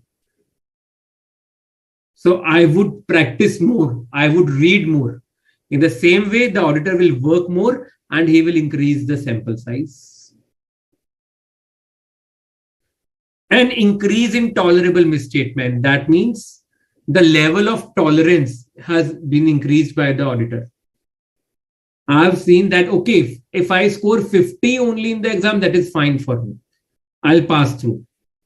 In that case, I'll decrease my sample size. I'll study selectively. Instead of 4 revisions, I'll do only 2 because 50 is my level. Okay, fine.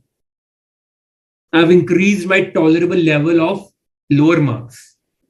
With 50, I'm fine.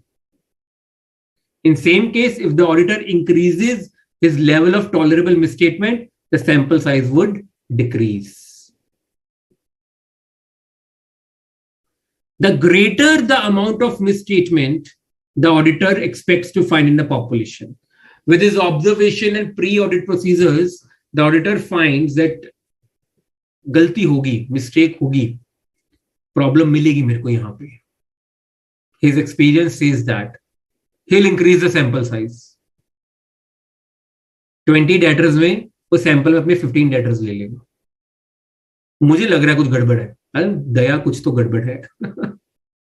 In the same way, right? He'll consider a sample of larger size. Okay, चलिए.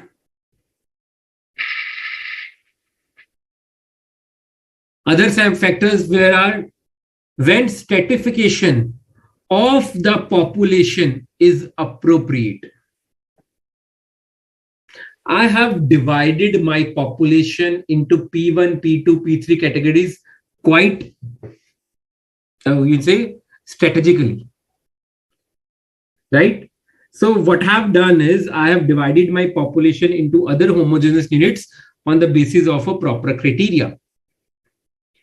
In that case, with each criteria, my sample size would decrease because I have divided my population into further uniform subpopulations. So I'll be choosing small samples from each, and in aggregate, my sample size would be decreased.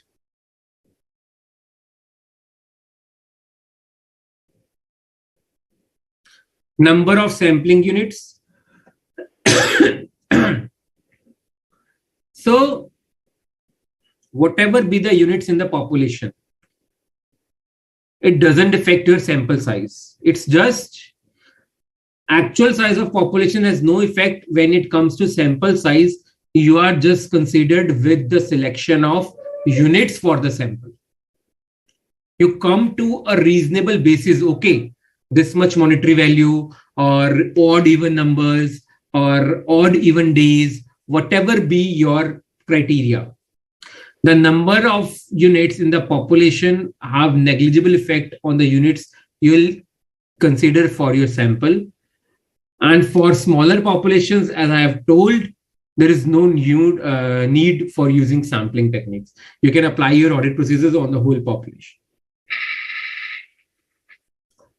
Now we come to sample selection methods. As everybody was asking me, the last part in the sampling process, we have random sampling, systematic sampling, monetary unit sampling, haphazard sampling, block sampling. So what is random sampling? Choosing any unit from the sample randomly. Random selection ensures that all items in the population or within each stratum have a known chance of selection. For example, you have ordered a curry in the hotel. What do you do? Okay, where is the cream part? Where is the paneer part? Where is that thing? You choose it. A mixed salad. Okay, I don't like this, the papaya in the salad. Okay, I'll choose accordingly. That is not random. Random means you are just picking without applying any technique. That is random. So in the case of accounts as well, the auditor will pick his sampling unit randomly. So in random, they have 2 points: simple random sampling, simple random sampling. For example, the auditor is checking the purchase or sales invoices, right? You can use a random number table. Each item in the population has an equal chance of getting selected. Okay, fine. The population should be homogeneous. Only then random sampling is beneficial. If the population is not homogeneous, homogeneous means the characteristics of units within the population are different. Then you need to divide them into different stratum. After that, you can apply random sampling. You cannot apply random sampling directly on the population there because it is heterogeneous. What is stratified sampling? Again, stratified sampling we have done. We first divide the population into different groups, right? And we apply random sampling on these groups. So first we stratify the population, divide it into homogeneous groups, and then we apply random sampling. That is stratified random sampling. SRS, stratified random sampling. Okay. Then, for example, we have an example over here. Trade receivable balances may be divided into 4 groups as follows. Balance in excess of rupees 10 lakh, 7,75,000, 1 to 10 lakh, 5,50,000, 1 to 7.75 lakhs, 2.25 to 5.5, less than 2.25. Now, from above these groups, the auditor may pick up different percentage of items from each of the groups. These are different stratum. From the top group, that is balances in excess of rupees 10 lakh, this A group, the auditor may examine all the items. He says, no, 10 lakh, high monetary units involved. I will check each and every account in this group. From the second group, he may check 25% of the items. From the third group, 5 lakh to 50,000, he may check 10%. And from the lowest group, 2% of the items may be selected. He may not check any item from the last, below 2 lakh 25,000. He may ignore this group. Completely fine. So what has he done? He has divided into P1, P2, P3, P4, P5. And now he's applying random sampling on P1, then P2, then P3, combine results, and then come up with his conclusion.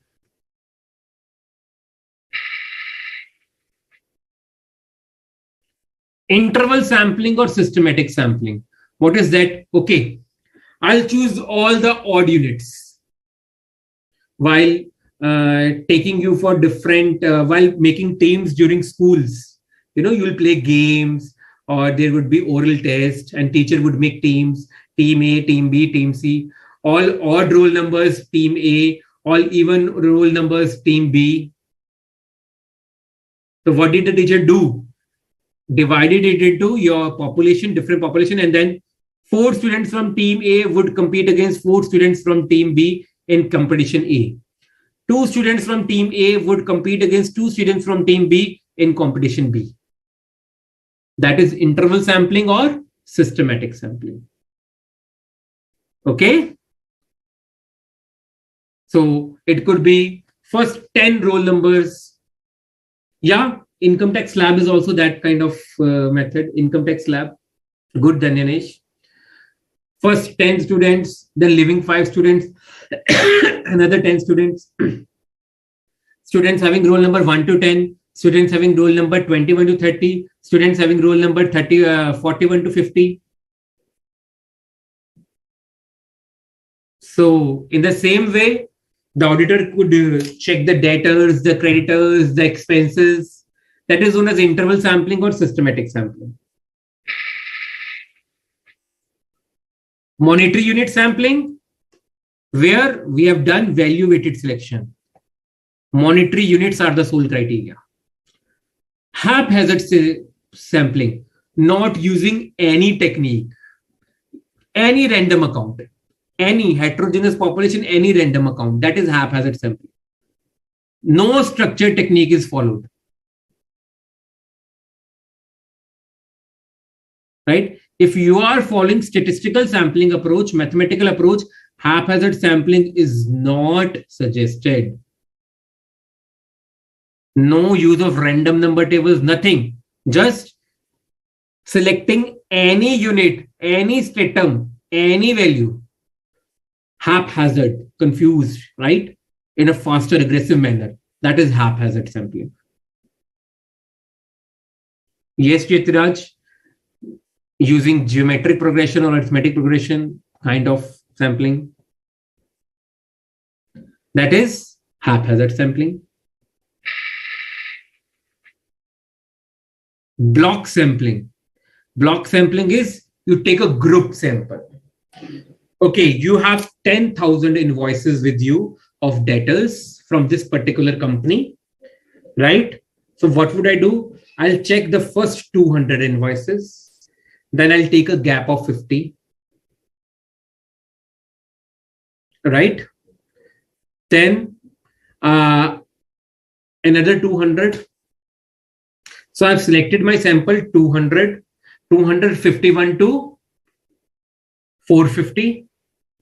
Now out of those samples, I would check any 10, 20, 40, 50. That is block sampling. When I choose a sample in the form of a block, that is block sampling. Okay. I would suggest haphazard sampling where the units are homogeneous. Like if I have to fill my bowl with kadhai paneer or any curry where there is the homogeneity, haphazard sampling. Okay, from anywhere, give me that. Right? A drink, for example, or I want to read a book. There are all audit books on the bookshelf. I would check in. कोई भी आना तो मुझे audit पढ़ना है. कोई भी book चलेगी, मुझे audit पढ़ना है. I want to read audit. So that is haphazard. Abdul, haphazard is like selecting without any technique. Simple, random, applicable on homogeneous groups where you use some technique. For example, in simple random, you use random number tables. Any first 10, then 5, then taking a gap of 2. You use random number tables. I'll choose all the evens, then odds. A technique is there which you apply as the homogeneous population. Yes, yes, Kanka, you're right. Yes.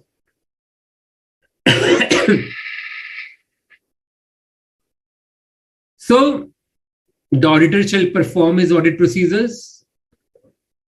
The auditor, if he feels that the audit procedure is not applicable to the chosen sample, he'll choose the item from the sample. He'll replace it. If the auditor is unable to apply the designed audit procedures or suitable alternative procedures to the selected item, the auditor shall treat the item as a deviation and or a misstatement in the case of test of details. In the case of controls, there is deviation. In the case of test of details, there is a misstatement if the auditor cannot apply his audit procedure on the chosen sample. Okay, so you have an example over here. We are done with the chapter. And this example you can read on yourself. The last part. What is the nature and cause of deviations and misstatements? In analyzing the deviations and misstatements identified, the auditor may observe a common feature the type of transaction, location, product line, or period of time. So if the auditor feels that there is such deviation, he may decide to identify all items in the population that possess the common feature, and he may extend his audit procedures to those items. So he may increase his sample or may extract more samples if he feel that they are showing the common deviation. So he has to investigate the nature and causes of such deviations in internal controls or misstatements in transactions. Right? He'll perform additional audit procedures as well. Projecting misstatements we have done. When you apply the results obtained from the sample onto the whole population, it is known as projecting misstatements. So when a misstatement has been established as an anomaly, it may be excluded when projecting misstatements to the population. There could be an exception in the sample which cannot be projected on the misstatement. This is known as anomaly, exception. Anomaly may be defined as a misstatement or deviation. Misstatement happens in the test of details and deviation happens in the test of controls. That, as an auditor, I understand will not represent the whole population. We just exclude it from the projection. Projection, understood? Applying the results of the sample onto the whole population, we exclude such anomaly while projecting results of the sample onto the whole population. That is anomaly, exception. So, at the last, the auditor shall evaluate the results of the sample and he will conclude whether sampling has provided the reasonable basis for his conclusion to be reported in the audit report.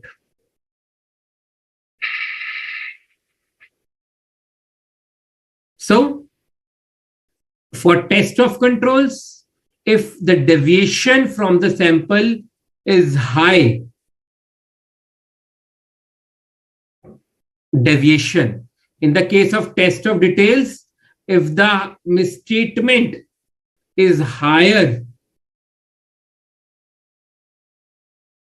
the auditor may go for further audit evidence such that he may apply his, वो और काम करेगा और अपने procedures बढ़ाएगा, samples और select करेगा auditor ताकि he gets a desired degree of assurance.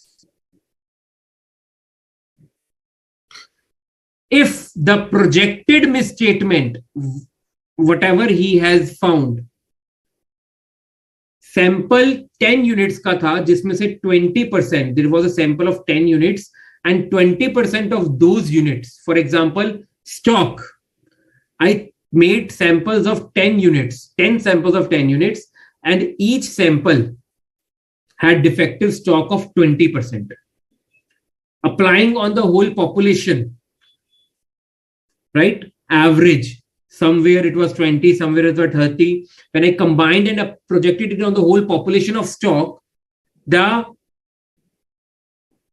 stock, would say the faulty stock rate comes to around 35%. My tolerable level was 25%. What has happened?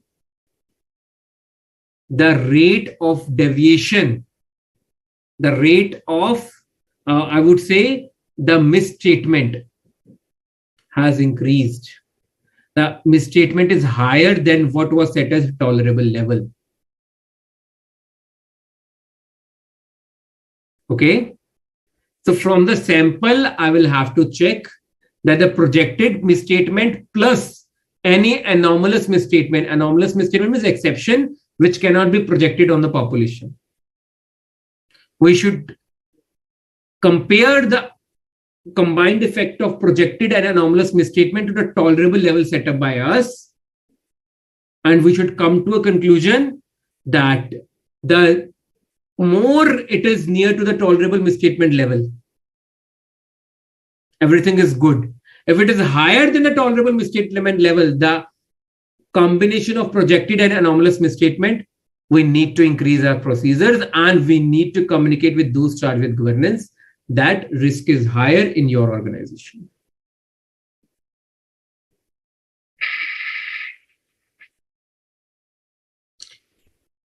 If the projected misstatement is greater than the auditor's expectation of misstatement, the auditor may conclude that there is an unacceptable sampling risk that the actual misstatement in the population exceeds the tolerable misstatement. Right? Projected misstatement is greater than auditor's expectations. So, auditor will conclude sampling risk is unacceptable. It is quite high. I'll have to resort to additional procedures. In that case, after applying audit procedures, other audit procedures, the auditor will request the management to investigate into such misstatements which he has identified. And if any adjustments can be made to rectify these misstatements, they should be done as soon as possible. So this is what the result part is concerned. After applying the sampling process, the auditor has applied the audit procedures, then what are the options over here?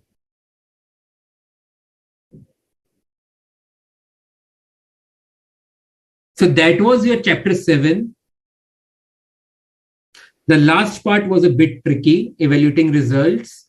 When you'll read it, you'll get to know, you'll understand it better. Everything is with examples over here. In case you still have any doubts relating to the last 5 to 10 slides, because they had to be done consistently and in the flow. Read them in the flow at your own pace. You have one day in between. Our next lecture is on Wednesday, day after tomorrow, chapter 8. I'll take your doubts from chapter 6 and chapter 7 both on that day. So just read the last part on your own. It's a bit tricky and complex. You can refer previous batch 5 videos of chapter 7. Right? And then still, if there are any doubts, you can always ask them up in the next session. Should we proceed with the case study on this chapter? Case study question, should we?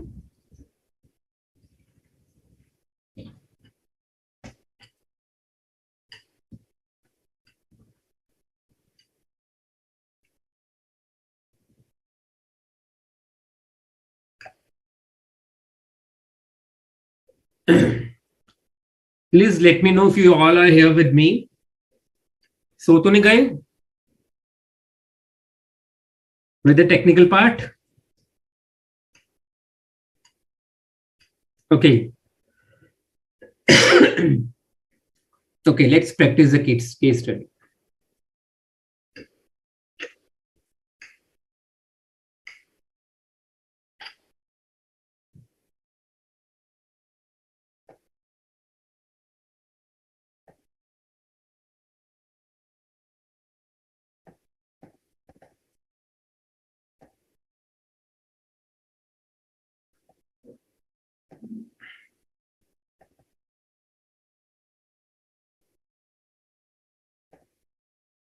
Okay. Chapter 7, audit sampling. I hope you all can see my screen.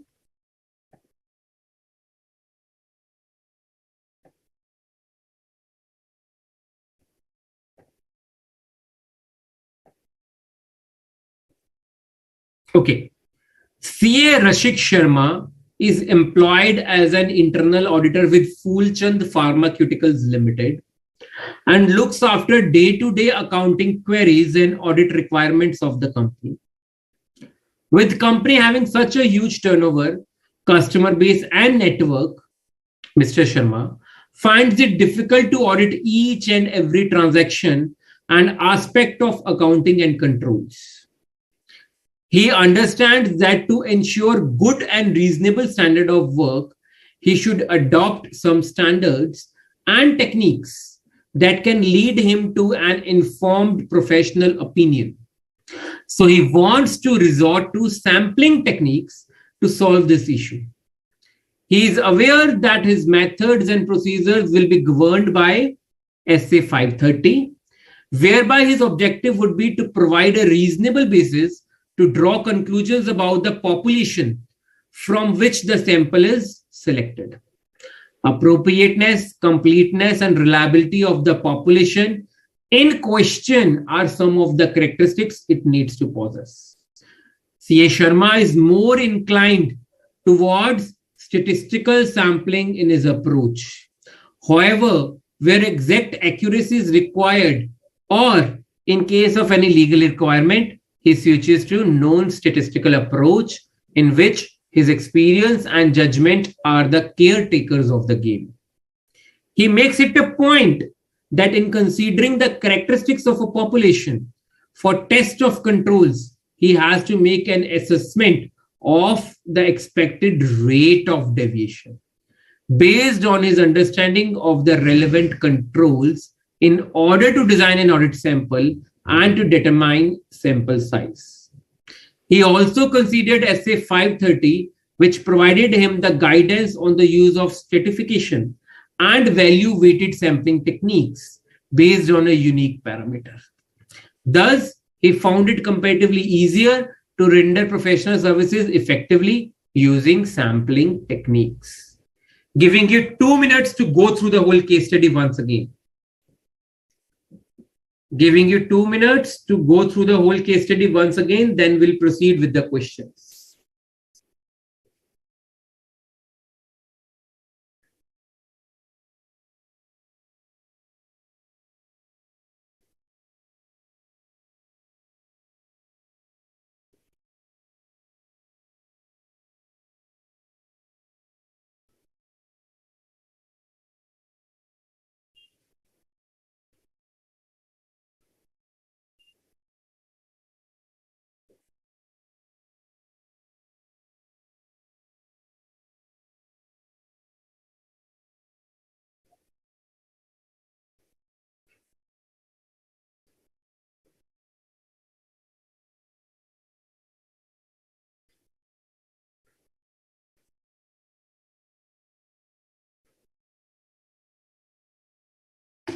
Okay, let us come to the questions. Question number 1. Mr. Sharma wants to test for overstatement of accounts receivable. The population for this purpose could be defined as the accounts receivable listing. Which characteristic of population deems significance over here?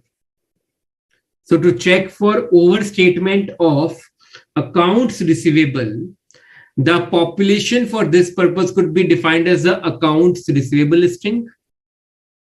Which characteristic of population deems significance over here? Reliable, completeness, appropriateness, all of the above. Come on, we took it as an example. While we were studying the characteristics of population, we took it as an example. No, Anish, no. Good, Harshita, good. No, Yatiraj, no, Geet. Where is Priyanka today? Priyanka, are you there? Priyanka was the only person in the last class who gave all the right answers. Good, Aisha, good. Danyanesh, good. Pranev, Vashisht, good. Jash, no. No, in one particular characteristic, I took up this as an example. This is how you get your MCQs. Students come and say, MCQs बहुत easy थे, MCQs बहुत easy थे. Will get full marks. This is where you fall in the trap of MCQs. Miss S. Pavitra, good. 1, 2, 3, 4. If I get 5 right answers, I'll move to next question. I still need one more right answer.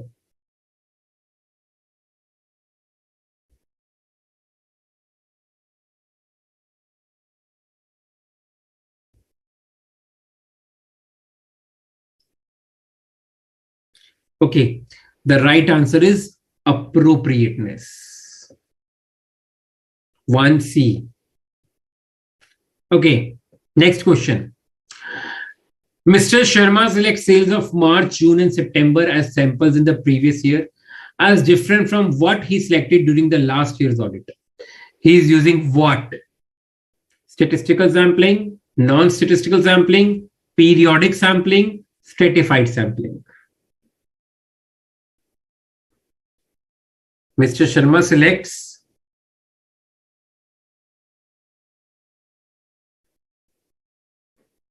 sales of March, June, and September as samples in the previous year as different from what is selected during the last year's audit. What technique? This example also we did when we were studying approaches to sampling.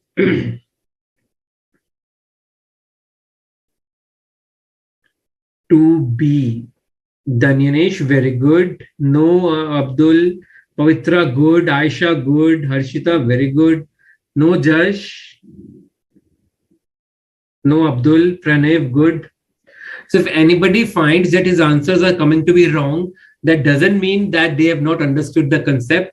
It is just you have understood the concept, you need to revise it or read it once again and then attempt these questions again. We have only one lecture, that is why I have to take up this case study as well, right? So don't be demotivated if you get your answers wrong. Just read from the notes or so from the material again and then again attempt these questions. You might get them all right. Good, Anish. Good, Anish. Pranav, no. Yatiraj, okay, good. Geet, good. Okay, the answer is non-statistical sampling. Coming to next question. Which of the following factors can be the deciding criterion to use the desired sampling method in the above case scenario? What was the above case scenario? Which of the following factors can be the deciding criterion to use a desired sampling method in the above case scenario? So what was he using?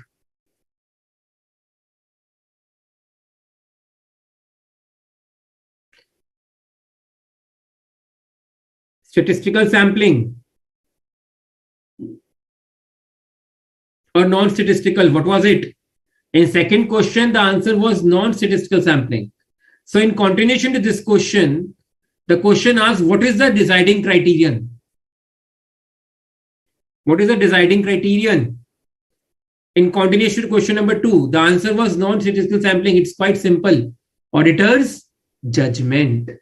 Because this is used in statistical sampling, population size, sample size, and this is not a factor, not any criteria. So third is A. Good, Jash. Very good, Jash. No, Harshita. Good, Anish. Pavitra, Geet, Danyanesh, Yatiraj. Very good.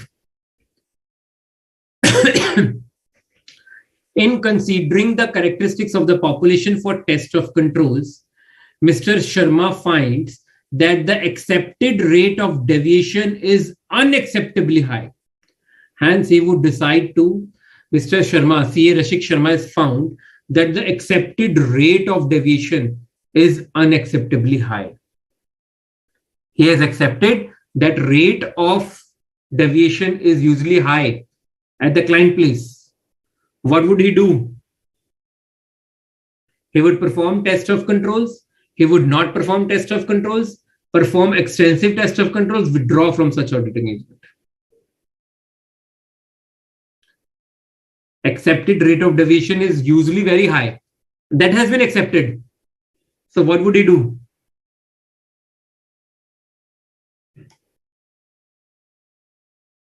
It is fine, Josh. I completely resonate with you.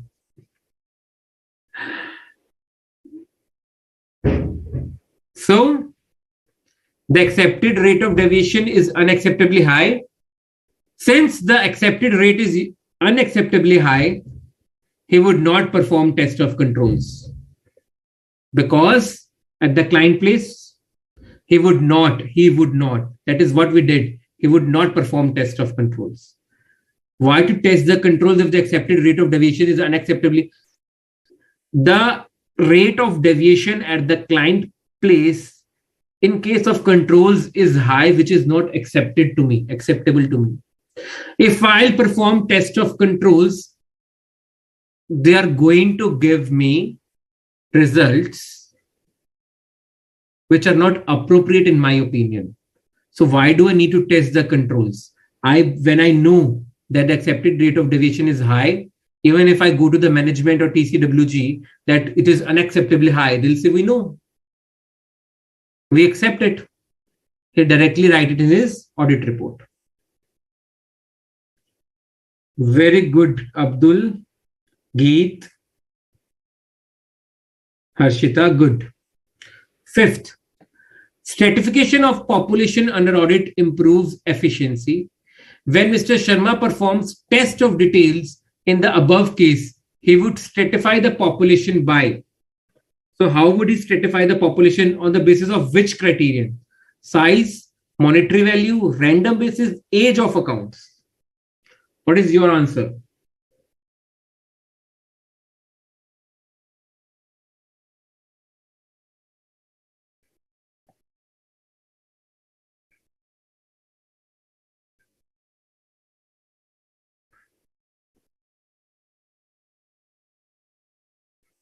Fifth, answer to question number 5. Good, good, good, very good. Geet, good. Pavitra, good. Harshita, Pranav, Natarajan, Murtaza Ali, very good, very good. The answer is monetary value because he is using value weighted selection as given at last. So here it is. He also considered as a 530, which provided him the guidance on the use of stratification and value weighted sampling techniques based on a unique parameter. The parameter is monetary value. Good, Yetiraj, Tanyanesh. Question number 6. Which of the following is not a source of risk that would materialize if C.A. Sharma deviates from his preferred sampling method? What was the preferred sampling method? Statistical. And proceeds with another method, non-statistical, as required by the law as told in the above case. So which of the following is not a source of risk? Human mistakes, misinterpreting the sample results, applying audit procedures not appropriate to the objective of the audit. So what is he doing? He's not using sampling at all. So that means there are non-sampling risks. Human mistakes is also non-sampling risk. B is also non-sampling risk. C is also non-sampling risk. All are sources of that risk. So the answer is none.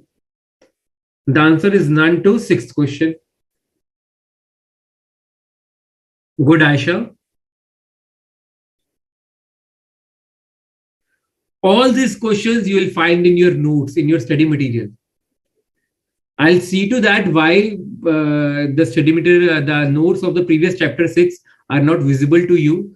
There could be a problem at my end while uploading. I'll see to that, and I'll make sure that by tomorrow morning, by tomorrow afternoon, noontime, before noon, you get all these notes over there so that you can read from them and practice these questions. You'll find all the examples, all questions in your notes in the form of examples. Very good, Yetiraj, Geet, Harshita, Danyanesh, Anish, very good. Last question. Which of the following factors is C.A. Rashik Sharma considering in determining the sample size for the test of control?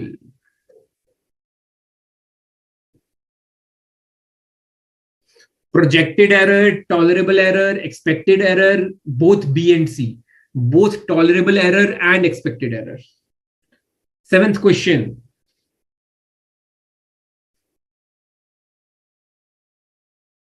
Good, Pavitra. Good. I suppose today Pavitra has answered all the questions right. Miss S. Pavitra from South. What about adults? Answer to question number 7.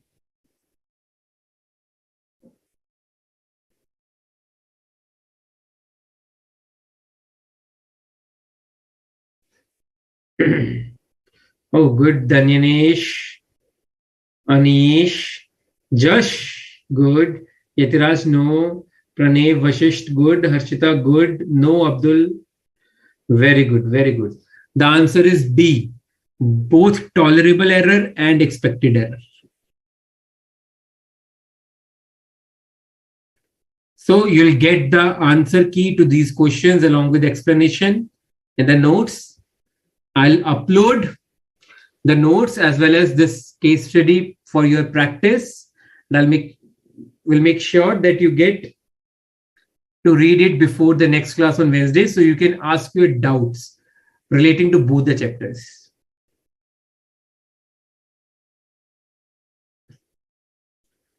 Josh says, any recommendations on how should we revise? Okay, Josh, I would suggest divide your chapter into different parts.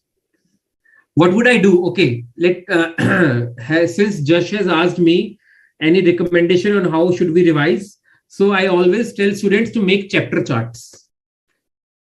Chapter charts, and making chapter charts, revise in the form of that chart. Divide your chapter into, stratify your chapter. The chapter is whole population, stratify it into homogeneous groups, stratum, and then further strata, and then revise it. Dividing heterogeneous into homogeneous and then applying sampling. The same way apply in audit. What will I do is I'll upload with the notes a chapter chart of chapter 6. The chapter 6 we done yesterday. I'll upload an example of how to make a chapter chart. So I'll make chapter 6 chapter chart for you people. I'll upload it along with the notes, or in the assignment section, I'll upload it over there by the name of chapter chart. Download it from there. Study it, that how do you need to organize the whole chapter on 1 page or 2 pages. How do you need to study it? How to make summaries? And then prepare chapter chart of chapter 7 and chapter 8 on your own. This will help you a lot during 1.5 day of exams. You have 1.5 day during your exams to prepare the whole syllabus, to revise it. This chapter chart will help you a lot. So I hope, Josh, with the help of those chapter charts, you'll be able to revise properly. I'll upload that chapter chart. It's